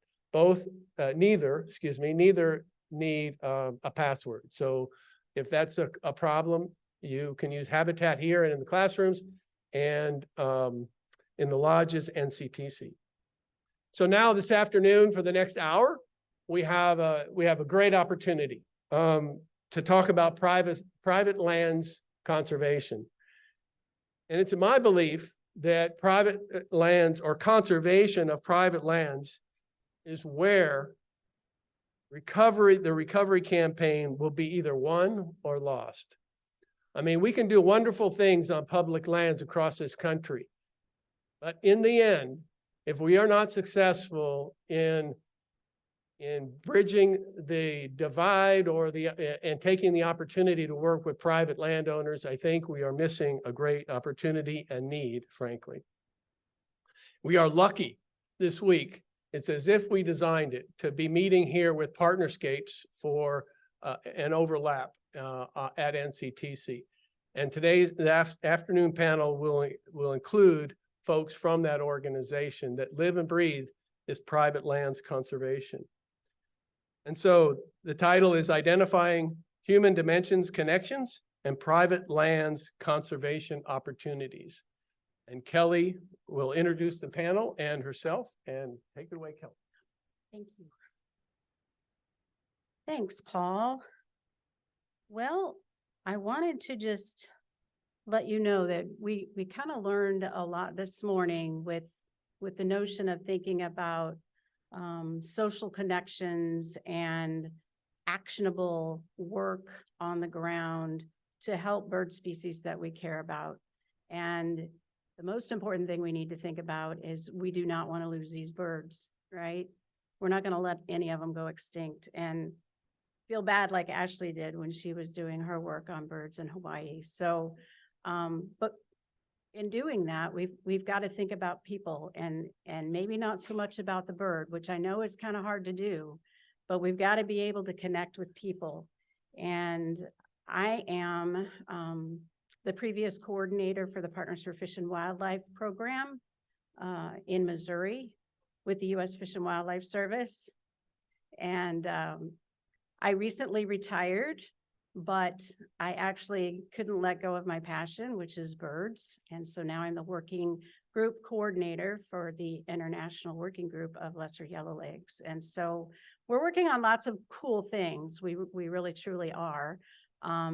And one of the things that we want to make sure that we do is we want to make sure we do it right. So we're working on ways to think about engaging landowners based on the threats that the bird is faced with, but finding ways to connect with landowners where they live And when you want to do that, you've got to think about walking in their boots, right? It's not just the science of the bird. We have to think about what makes that landowner tick.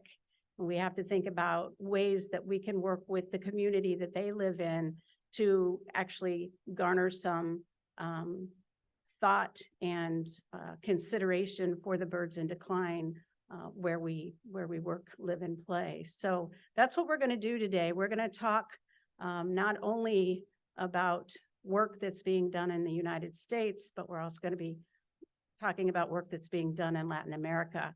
And we're missing two of our panelists. They're with us remotely. One is with Partnerscapes, and her name is Shelley Kelly, and she's from the Sandhills of Nebraska. If any of you have not been to the Sandhills of Nebraska, put that on your bucket list because it is a phenomenal place. And so Shelley's going to talk to us a little bit about where she lives and the work that she does. And then we have David Hobine, which is a landowner from Missouri who has a large expanse of grassland. He's a cattle producer and he is with us.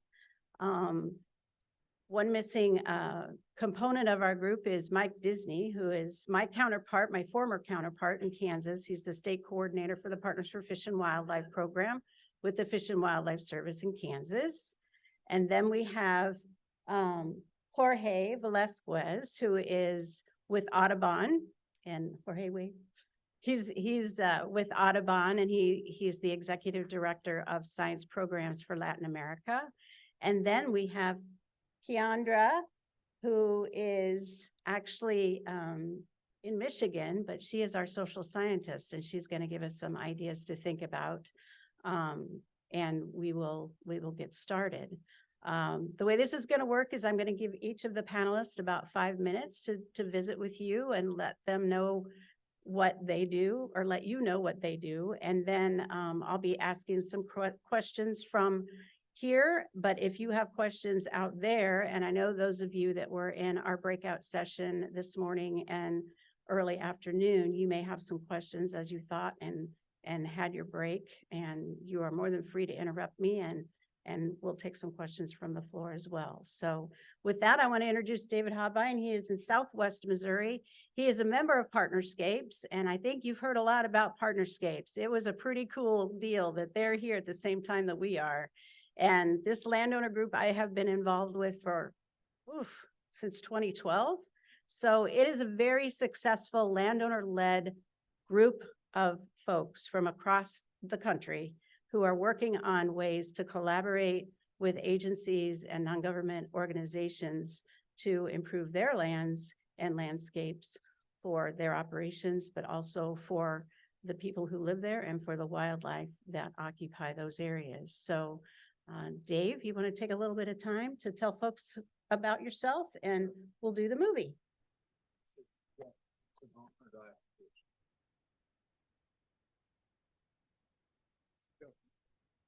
I'm Dave Halbine. As Kelly said, I'm from Southwest Missouri.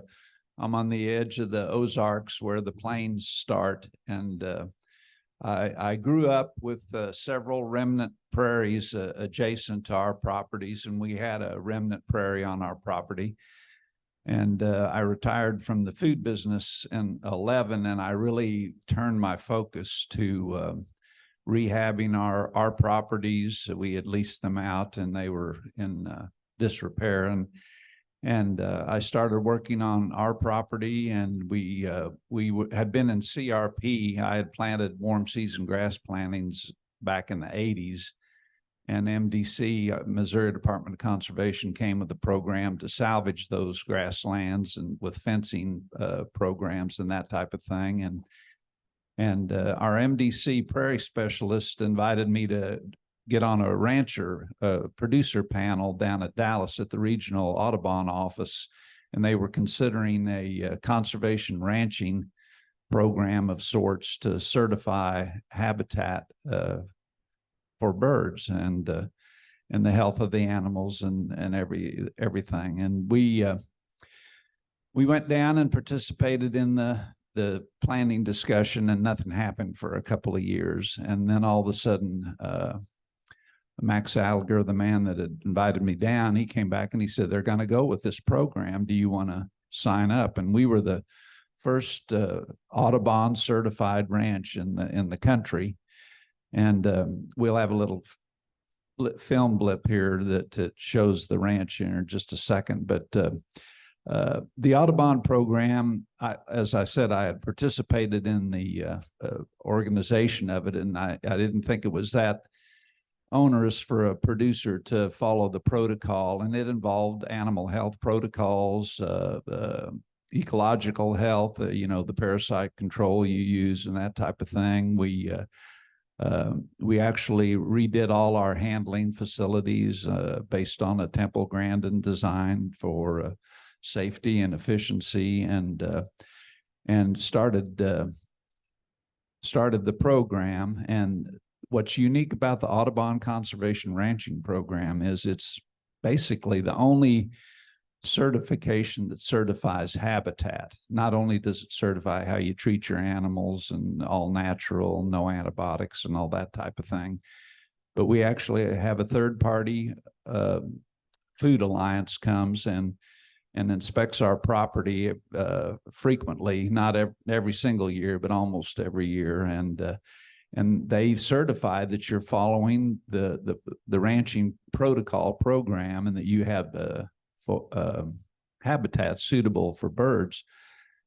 And then on top of that, MDC contracted with Missouri River Bird Observatory, and our place has been assessed every year now for 12 years. And it's pretty neat what we've seen on the proliferation of the prairie species coming back, and the variety and the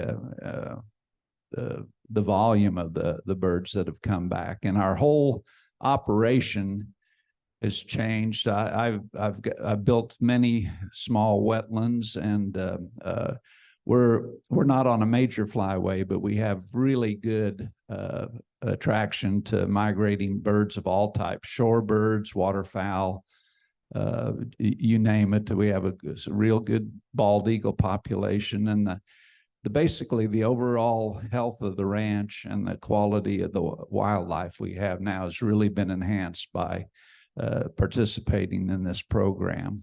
You can run that if you want to. Roll the film. All right. Since we bought the property back in the 70s, it's always been a real wildlife haven and everything. And I already knew that what I wanted to do in my retirement was rehab this place and get back to where we thought it could be better to have it before. The main ranch is about 1,500 acres here. We're right in the middle of it here at the farmstead. I think we can headway on. Rehabilitation, reestablishment, we want to do that. This farm is an excellent place to showcase a farm can be profitable, wild, and quail, cows, butterflies, deer, everything. You come on this farm and everything is alive. So they're starting to get fill out on their hips, this is the farm, they definitely took on. The earth action, the eating of the grass, everything that's associated with raising animals help produce these birds. So that's what we're trying to do with the cattle on this grass. We mimic what the buffalo did hundreds of years ago. So we use the cattle to thin the grass. They can set it back. What that does is opens up the under the weight of the quail that can't get through. The Audubon Conservation Ranching Program is a program that rewards producers for creating meat in a manner that benefits the wildlife. And the concept is when you certify your beef produced as Audubon bird-friendly grass, that the consumer knows exactly how that was produced. With the high quality of forage to cover crops, and then going on with these native pastures, we're just seeing phenomenal gains. Healthy animals. And the finished product, when we take them all the way through to a finished fattened animal, we're getting animals with marbles on forage finished animals. the grasses that they're eating have more nutritional value. You see, just looking at the beef, that you have this beautiful marbling that happens. You have this nice red texture, the fat content is wonderful, and the flavor is really there. There's people that will value what we're doing for wildlife here, birds, and they'll pay for it. And I think that's a wonderful thing. It's been, as a highlight of my career is working on this farm, but then just a couple of years, it's really transitioned to a wildlife mecca. Working with producers that are excited about it as I am, and sharing that passion and to get to the end result is really exciting.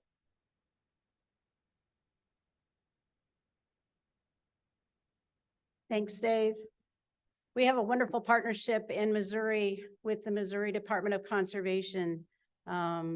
Dave has worked with the Department of Conservation in a variety of government organizations, NRCS, the U.S. Fish and Wildlife Service, Audubon for sure, and certainly some monitoring NGOs as well. So he's doing the whole circle, and the work that he's doing in Southwest Missouri has gotten quite a bit of attention, and he can talk to folks and let them know, and that's very valuable when you're working on partnerships, especially in a tough rural economy that people really struggle to make ends meet.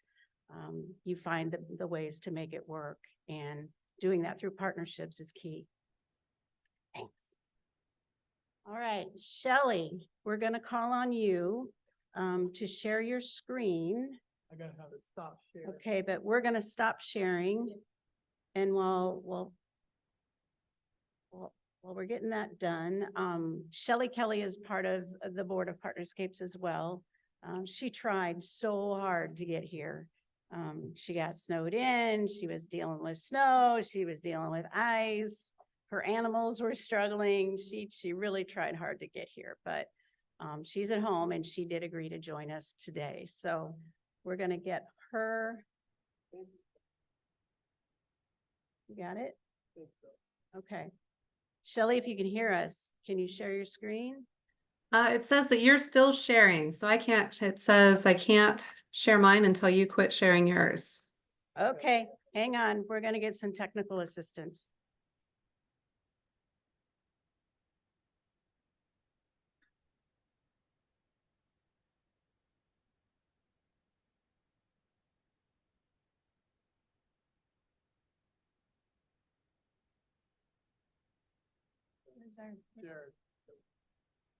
Oh, here comes Katie. Oh, here comes Grant. To the rescue.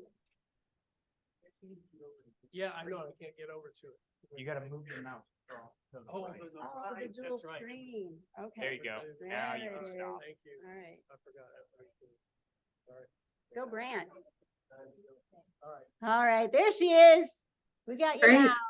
All right, wonderful. Well, I'll share my screen and get started so that there's other people I know wanting to go. All right, does that look okay? Yep. Great. Well, I am Shelley Kelly. I am a rancher from Nebraska, also a Partnerscapes board member, and that organization has really helped me connect with a lot of people across the country, and it's fun to get to promote collaborative conservation on working lands, on private working lands. A little bit about myself. I grew up on a ranch in the Sandhills. I've been ranching in some capacity my whole life. And on the ranching side of things, just 3 years ago, my 6-year-old son and I struck out on our own and started an operation. We've been able to lease a ranch, and the bottom star up there, so right on the outside, just a little outside of the Sandhills, is where our operation is right now. The star to the north is actually my family operation, and we don't operate together. However, we share help back and forth. So I still go up there and help, and our dream is to someday hopefully take over the family ranch too, but mom and dad are still at it. So I'm very thankful for that. I do have a history. I've worked with the NRCS. I was a range management specialist with them for 5 years after college, and I interned with them for 6 years before I graduated. So I had quite a bit of time of federal employment before I moved over. And my day job is to be the executive director of the Sandhills Task Force, which is a nonprofit, rancher-led nonprofit that promotes ranching and conservation in the Sandhills of Nebraska. My current operation, since we're essentially first generation, we're starting out. We didn't inherit anything other than some knowledge, which I'm glad that we did inherit that, but really starting from scratch. And in the cattle business, there's a lot of people that will tell you that you cannot get started on your own unless you got something handed down to you. And I'm here to tell you that you can. It just might be a little bit non-traditional. So we buy and sell cattle. We generally try not to have cattle this time of year because it is a little bit brutal in the Sandhills. However, just with how the markets fell and what things are looking like, we do own cattle. We buy them and sell them, try not to own them more than a year. We try to improve them, whether it's their condition or the time of year in which they're bred, or just simply buying them when people are getting rid of them and they don't want to carry them and holding them until more folks are better able to. We try to summer and fall calve. My son right there is looking in the grass. You can't even tell what he's looking at, but he did find a little baby calf down there. Some of those fall calvers will try to hide their babies, and they do a really good job. But I'd say we're non-traditional in a couple different ways. We're non-traditional in how we have our cow herd. Sometimes we calve in the spring. A lot of times we calve in the summer, and we generally calve in the fall. So we've generally got 3 different calving periods, but we buy experienced cows that can do it on their own. I'd also say we're non-traditional in the fact that it's just the 2 of us out here running it. So that has provided a little bit of inspiration for others to get started. That's not necessarily our goal, but I'll take it. When we think about management goals, the place that I lease it from a family that's been on the operation, or they've been on the land since the early 1900s. And for generations, the family's been involved, but they don't live there. And they haven't been ranchers for a couple of generations. So it provides for an interesting conversation when you're talking about rent and management of the land, because the guy that I work with is a tax attorney that lives 2 states away. And we've had fantastic discussions, and he's very much on board with improving the place. So that is really fun for me. The be a leader, kill your cedar. Eastern red cedars are the plague here in Nebraska. We are losing our grasslands to cedar trees like crazy. I've been called a shade hater. I've been called a tree killer. I'll take all of it. You know, we live in the prairie, and I guess I identify more as a prairie chicken than I do as something that needs more shelter, because I like to see these cedar trees go away, except for the ones that are in the windbreaks that the cattle actually need. So cedar trees, managing those, we are working on rotational grazing. The entire place was season-long grazed before I took it over 2.5 years ago, and working on noxious weed control. Our partners that we have are working with the Partners Program with U.S. Fish and Wildlife Service, the NRCS, and our neighbors. We're working on doing some prescribed burning after we do some mechanical clearing for cedar control. And we're helping neighbors and trying to get more neighbors on board with burning in the area. When we get this burn pulled off, it'll be the first one in this valley. There's a lot of angst about it, but I'm pretty excited. The kids here, my son's in the middle, and my niece and nephew are on the outside. We start talking about cedar control early around here. And I took this picture actually on our annual celebration for Arbor Day. Every Arbor Day, we go and cut us some cedar trees. And this year, I made a little video to try to inspire other people to go get rid of the cedar trees. Prescribed burns, I touched about it a little bit. Fire is still a 4-letter F word in the Sandhills, but we're trying to learn and we're trying to adapt. This is what some of the training burns look like. You see there's a lot of people standing around talking and only one person with a drip torch. And it's because really you can talk about burning all day, but until you feel the heat of that fire, you're really not learning about it. And so we have these hands-on burn trainings to get more people educated. And that's what I hope our prescribed burn on this ranch will be.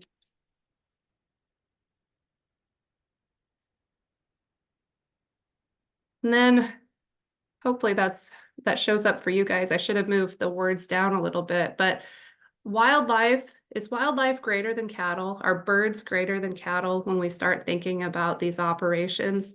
I would argue that instead they work together and they can be a win-win. At least in Nebraska, if we start managing wildlife and we're doing it in a way that we can also improve the landscape for the cattle, we can have a win-win scenario. Looks like I had some timing on there to try to speed myself up, but I think that we can manage wildlife and cattle and work together and have a win-win solution. But many people know a lot about one and not enough about the other. And what I would challenge folks is, if you're a wildlife biologist, do your best to try to understand the industry that landowners are in so that you can have good conversations with them and try to promote your program or promote your management plan that you're working on. I'm excited to be involved in this level. I miss being there. I wish I could interact with all of you more, but I hope that we can answer some questions that you have. Thank you, Shelley. Yeah, the thing about Partnerscapes is they're big and they have a website. You can find them online. It's partnerscapes.org, I believe, right, Shelley? Yes, yep, partnerscapes.org. So if you want to know more information about Partnerscapes, this is one way that you can do it, being how Shelley isn't here, but you also have David right here. So please take advantage of talking with David, because these landowners have a lot of knowledge and a lot of things that they can share with you. And I think that it would be valuable for all of you. Next, we're going to move to okay. Thanks again, Shelley. Next, we're going to move to Kyandra. And she's going to talk to us a little bit about human dimensions. So now she's going to be the glue that puts everything together. So take it away. Oh. All right, well, I have a few slides coming, but I can probably introduce myself without them. I'm Kyandra Ryala. I work as the regional social scientist for the Midwest region of the U.S. Fish and Wildlife Service, working out of our science applications program.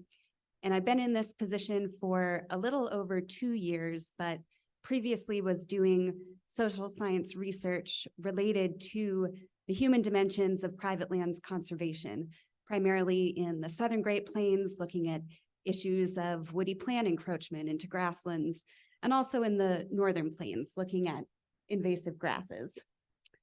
So there we go. That's my intro slide and the Midwest region there.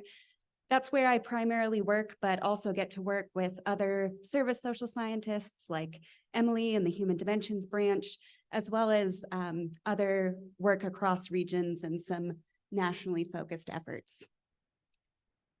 All right, so I'd like to start out with a little joke, often when talking to groups like this, knowing that some of you in the audience may be very familiar with social science and the suite of associated disciplines and methods and approaches, and others, like a biologist once asked me, might be wondering, what exactly does it mean when you use the word social and science back to back in a sentence like that?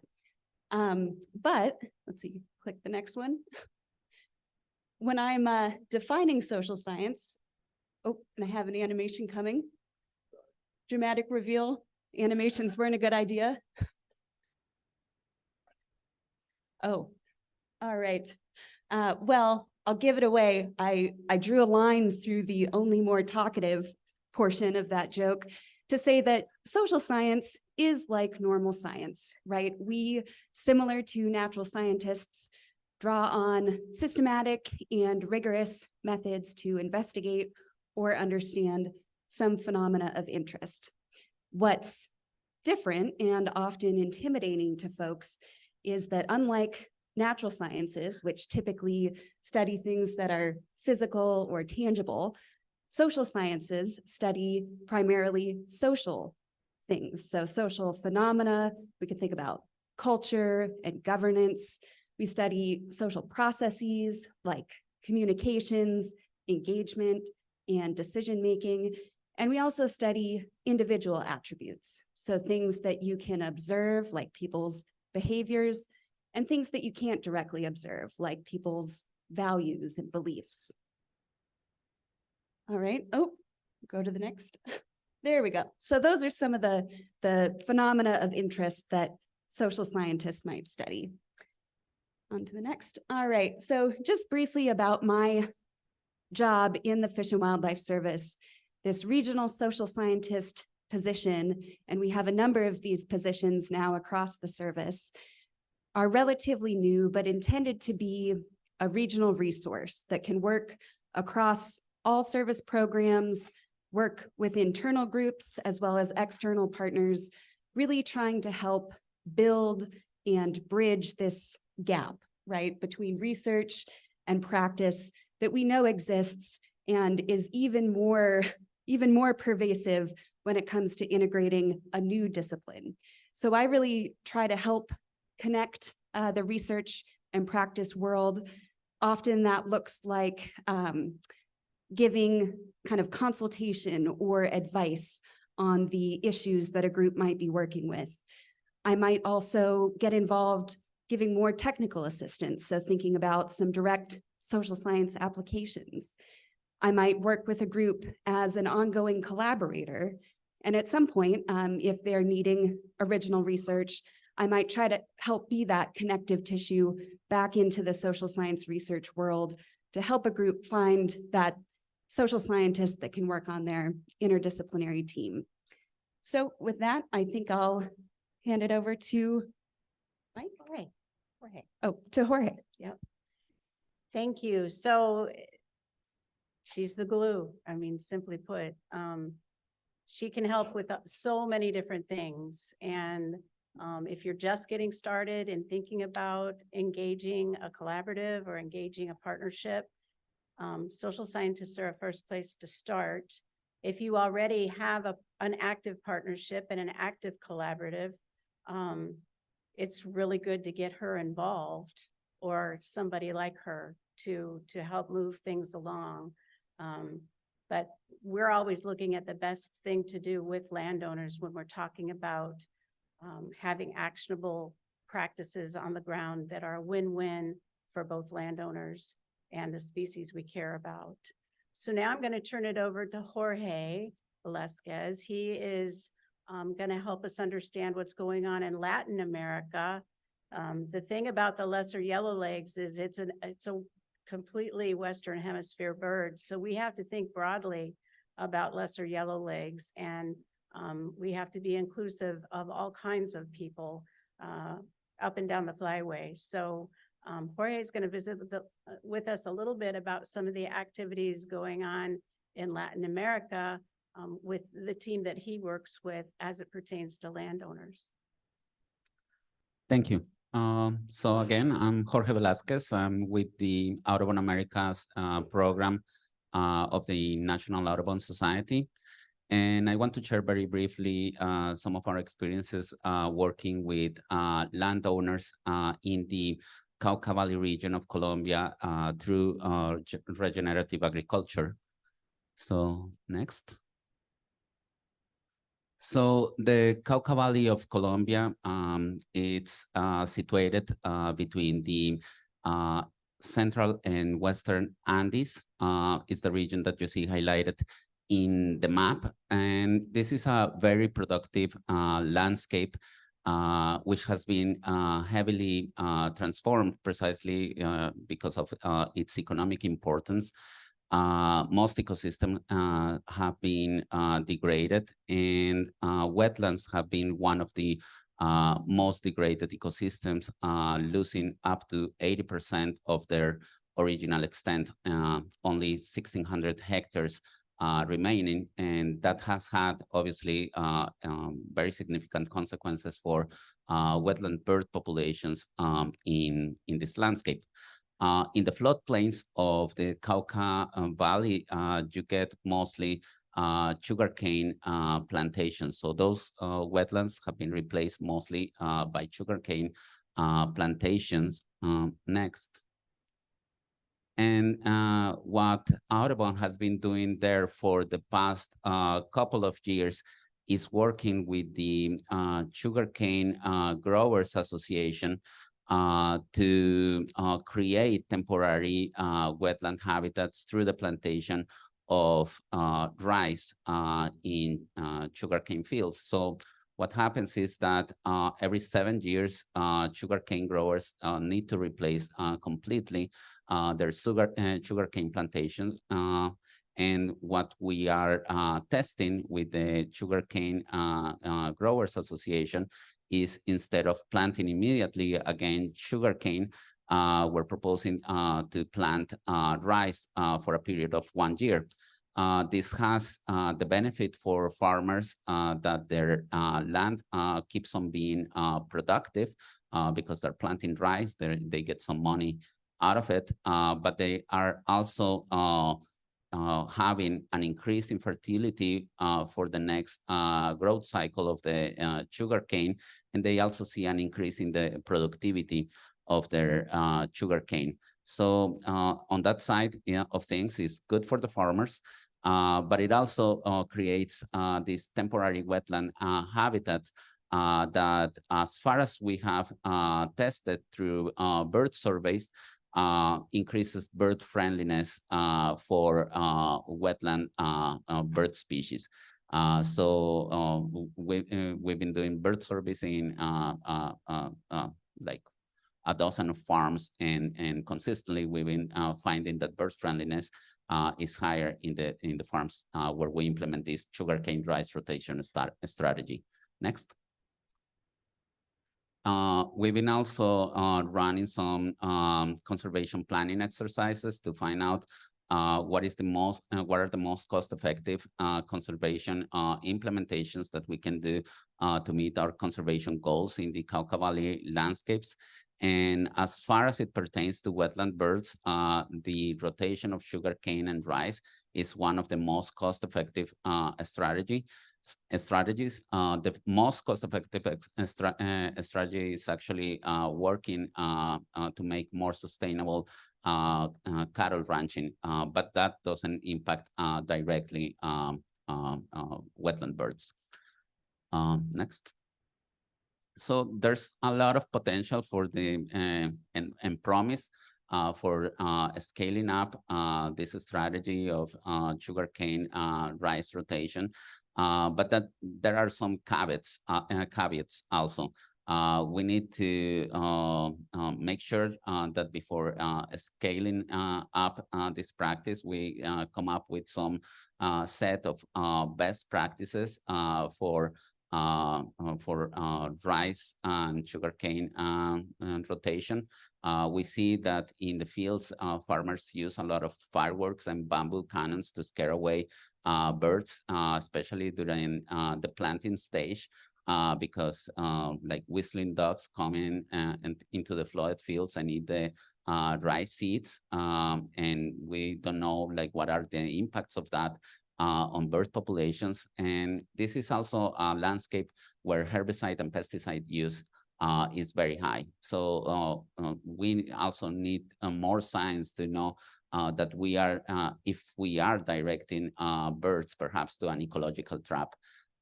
So like lots of promise, but also there's still room for some caution before scaling up this type of practices.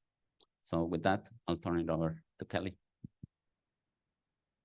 Thank you, Jorge. I might also mention that Jorge has just joined our Lesser Yellow Lakes working group back in December. So we're happy to have him on our team. Our last speaker, before we move into questions, is Mike Disney. And Mike Disney also faced plane cancellations and trying to get home and all of those good things, but he made it and he has joined us this afternoon. And so we're going to unshare our screen, Mike, and you can unmute yourself and we will turn it over to you as soon as we unshare our screen. So hang on. Oh, we're done. So Kelly, what if you brought up my presentation and I wasn't driving? Would that work? yeah.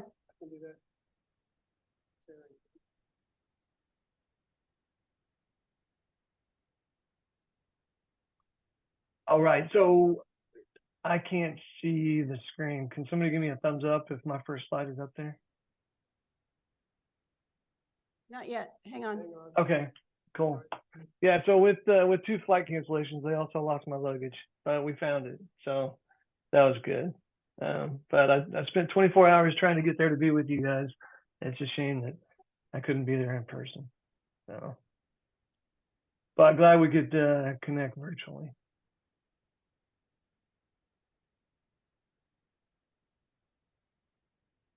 Okay, I think we're there. All right, so you've got my first slide up there, and I'll just ask you to progress. So once again, Mike Disney with the Fish and Wildlife Service. I'm the state coordinator for the Partners for Fish and Wildlife program here in Kansas. And I'll just kind of walk you through our program in Kansas and the partnerships that we've developed to deliver private lands conservation in the state. So a priority landscape in Kansas are our native prairies, as you can see in this slide. As you move east to west in the state, we've got the Flint Hills on the eastern edge of the state with tallgrass prairie, mixed grass there in the central part of the state, and then as you go west, shortgrass prairie. Up at the top of the slide, you can see that the state of Kansas is held 98% in private ownership. So the only way that we can achieve conservation objectives is working side by side with private landowners. So landowners are the key we're trying to accomplish through the Fish and Wildlife Service and PFW, along with all those partners at the bottom of the screen. Each one of those partners are key to everything that we do in our program, whether it's funding, technical assistance, coordination, and landowner representation. So I will move on to the next slide.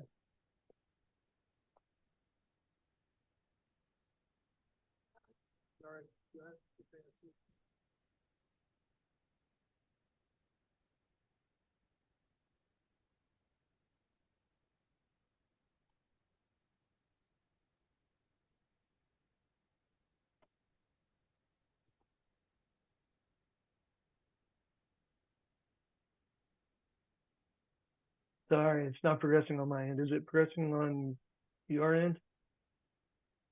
No, hang on. All right.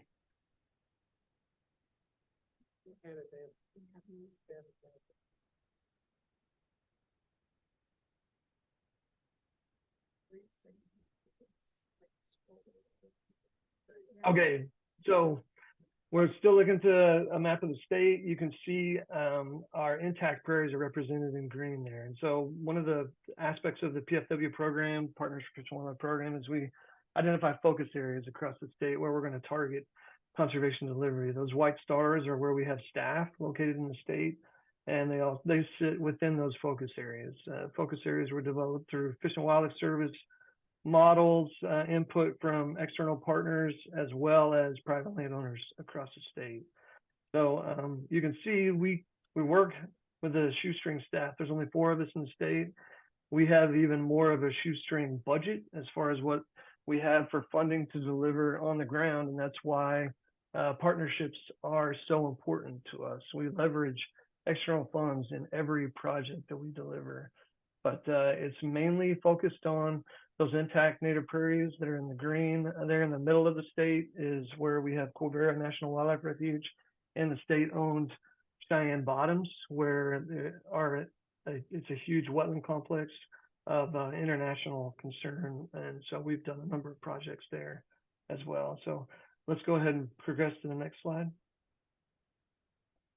So looking at those focus areas again and intact prairie, you can see even with a small staff, we've delivered over 300 private landowner agreements. Those represent 600,000 acres of native prairie restoration, over 25,000 acres of wetland restoration. And I've highlighted a few of the species that you've touched on in this workshop that are tipping point species that we're monitoring, from prairie chickens to buff-breasted sandpipers to lesser yellowlegs. So all those projects include private landowner coordination and all those partners that I identified on that first slide. So let's move on to my final slide. So partnerships are key in the state of Kansas, and this slide shows the regional grazing groups that we have across the state, and all together they make up the Kansas Grazing Lands Coalition. The Grazing Lands Coalition is made up of landowner representatives from each of those landowner-driven grazing groups. And so external partners in the PFW program, we support the Kansas Grazing Lands Coalition through cooperative agreements. We write grant proposals to get external funding to help support either the KGLC or one of these 8 grazing groups that you can see in the state.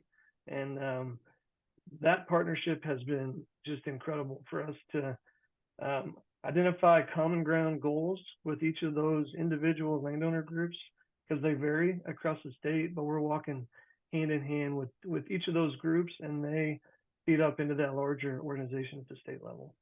So with that, I'll turn it over to the rest of the panel and we can take some questions. Thanks, Mike. All right, I'm going to give you guys the first opportunity. Any questions? Yes, Sarah. Thank you, guys. Those were great presentations and great insights. Shout out to Missouri. I'm from Missouri. So I have a question for Dave and for Shelley. What was the one message that really resonated with you two to do this work? And I don't know if you Shelley, you may have had an inherent understanding of that working for NRCS or before that in your education, or Dave, maybe you just had some connection to the landscape, but I would really like to hear what was the one argument or what really resonated with you all to do this work, to do work for wildlife on your property.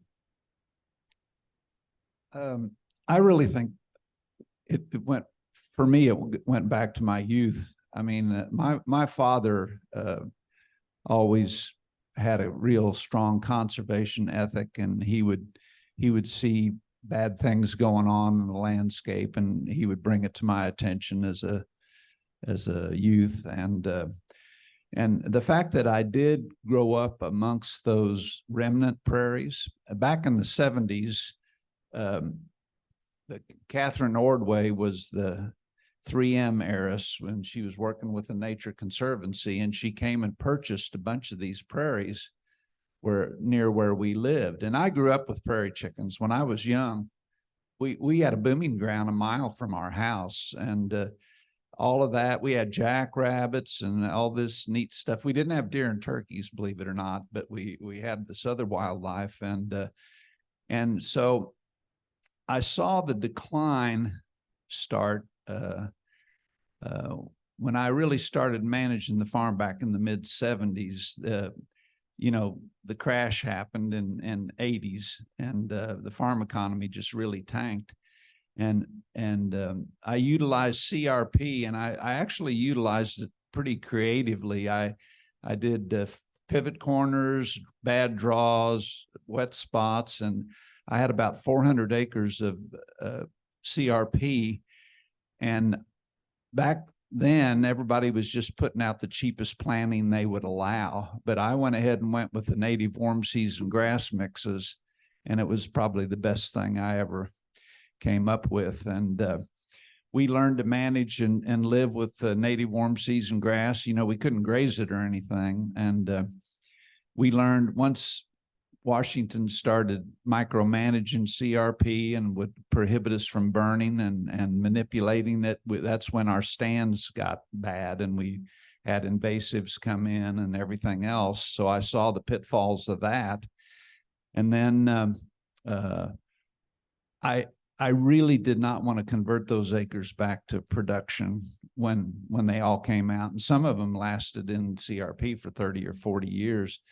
But Missouri Conservation Department came with a program of fencing and water, and we salvaged a bunch of those fields, and now we're actually converting more acres. We have this initiative now going on.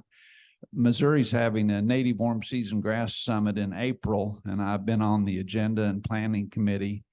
And we're currently on our own operation converting 200 acres, and I'm figuring out where I can do some more. And it's startling, the effect on the landscape and wildlife and birds. We live in an area that's all cool season grass, Kentucky 31 fescue. We've had 2 years of below normal rainfall and drought, and it is absolutely devastating what our landscape looks like. And where the native grass is, we still have all the wildlife and birds, and it's just such a obvious difference. And of course, bobwhite quail. I mean, that was our targeted species when we signed up for all of that, and we have seen an increase. And so I got pointed in the right direction, fortunately, and I think it was just more or less the ethic that I had learned when I was young, plus the fact that where I lived, you know, I had this example of seeing those remnants and what they were like and what it did for wildlife. And see, the 400 acres of CRP, it was a revolution in wildlife enhancement for me. So I had, you know, years to study that. And but that's what really. And I had good people to work with. I will say this: I had great agency people in our area, and from everybody. Fish and Wildlife, we had a tremendous. I mean, we have a great biologist that I work with continually to this day. MDC was a good help with their private lands. They had really expanded their private lands division when the CRP was coming out, and we had really good old hands in NRCS, and a good engineer and a good, in fact, our former NRCS boss is now the soil health expert for Western Missouri. And he and I more or less grew up together, you know, as far as managing for wildlife and that type of thing. And I'm really heavy duty into the soil health. I'm on the Farmer Advisory Committee for the Center for Regenerative Agriculture at Mizzou.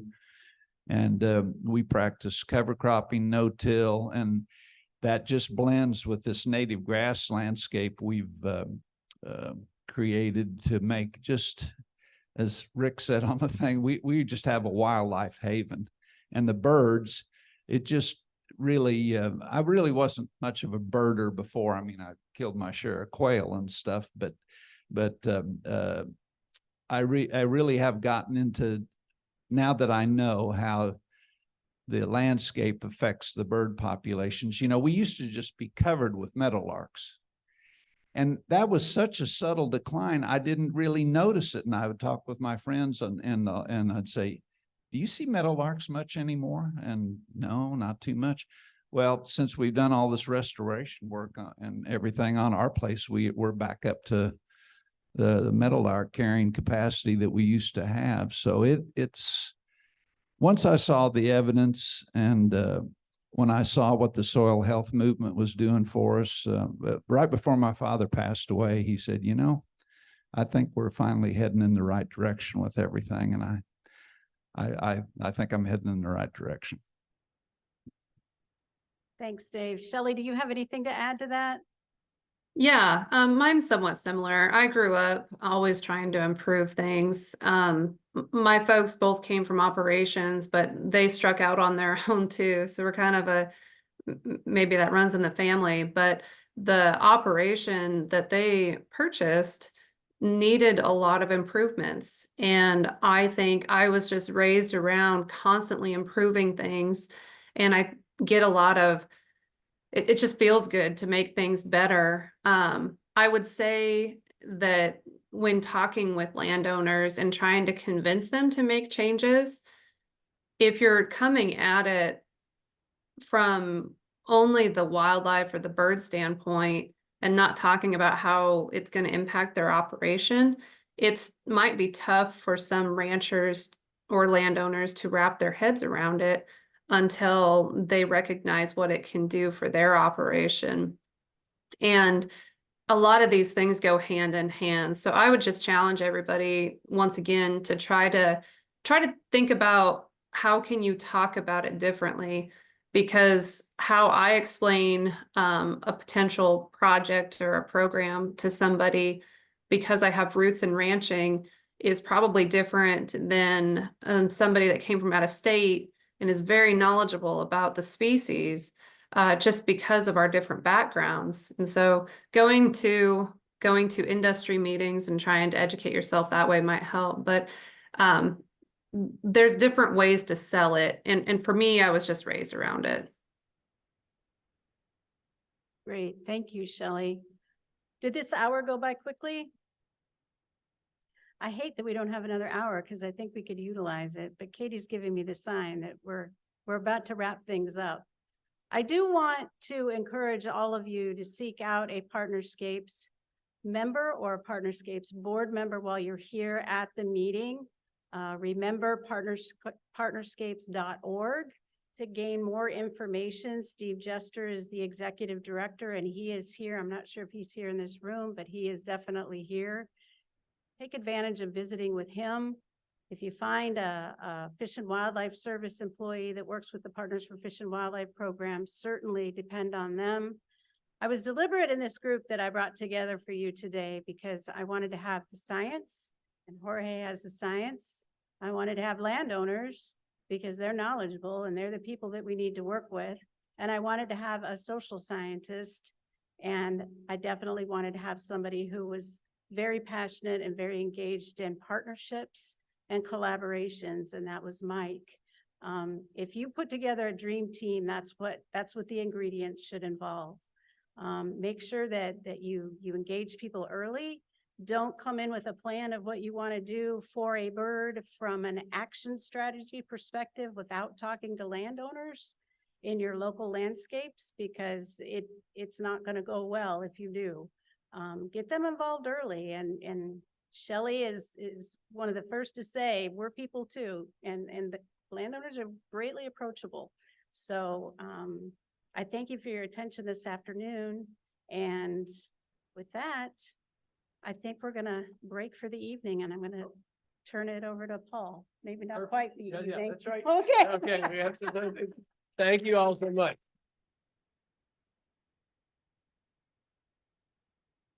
Thank you all very, very much. And thanks for the work that you're doing back on your places. Okay, here's the rest of the day. By the way, I apologize for the technical problems. Some of it is my not a tech person. So some of it was me. We got two screens and we got people back and forth, virtual and live. And it's a little challenge for this old brain of mine. So this afternoon, between now and dinner time, we have rooms available for networking, group work, etc. And let me give you a rundown of what I know of, and there are additional rooms that you can take advantage of beyond those. The Golden Wing Warbler Working Group will be meeting in Instruction East, which is the same building that we've been in all the time. That'll be 103, room 103 will be Golden Wing Warbler. The Grassland Birds will be in 107. The Lesser Yellowlegs International Working Group will be in 105. and the Cerulean Warbler Technical Group. It says it'll be in the bar. Is that right, Todd? I guess I should have read down that ahead of time. Okay, so I'm guessing that if anybody isn't in one of those groups, they're going to go to the Cerulean Warbler Technical Group. And then there are all the classrooms and the rooms, meeting rooms that are available in Instruction East. The same building is totally wide open. So if you have a group, 2, 3, 10, 15, that you want to take advantage of their presence here, now would be the time to do that and go stake out your room. So Golden Wings 103, Grassland Birds 107, et cetera, 105. And one more final word. Dinner is at 5:30 to 6:30. We are back in here at 7 o'clock. And it's going to be a presentation I don't think you're going to want to miss. A fellow by the name of Peter Kasner is a retired U.S. diplomat who has a life list that is the top in the world. Almost 10,000 birds, 9,943. And he's going to walk you through his life experience. And I truly believe you'll not want to miss that at 7 o'clock. He's coming in from Bethesda, Maryland to give us his presentation. Please come back here. And then after that, you can go back to the bar. How about that? 7 o'clock, I'll see you all back here.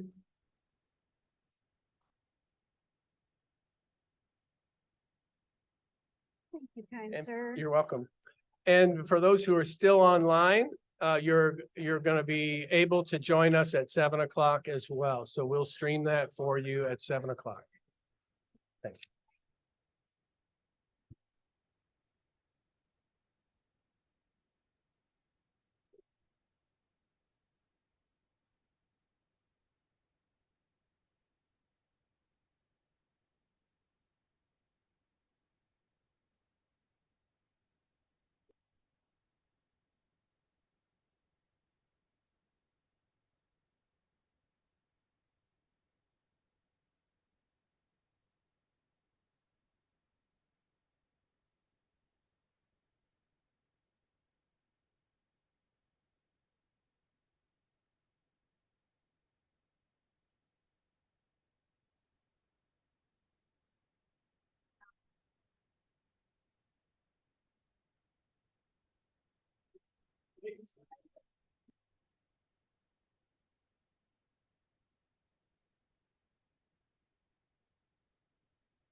Sorry. This is imagine planning is done. But it's going well.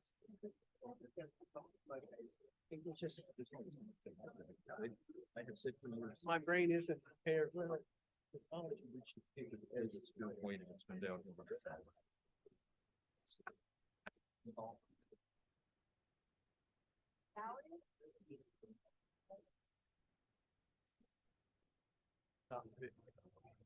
Is that right?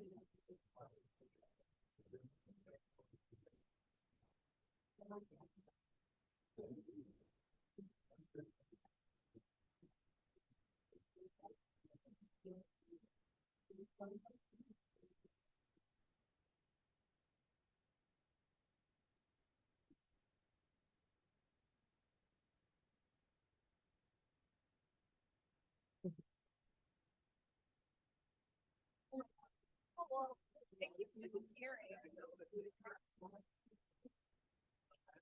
I don't see it. Oh yeah, stop recording. Okay. 2 down.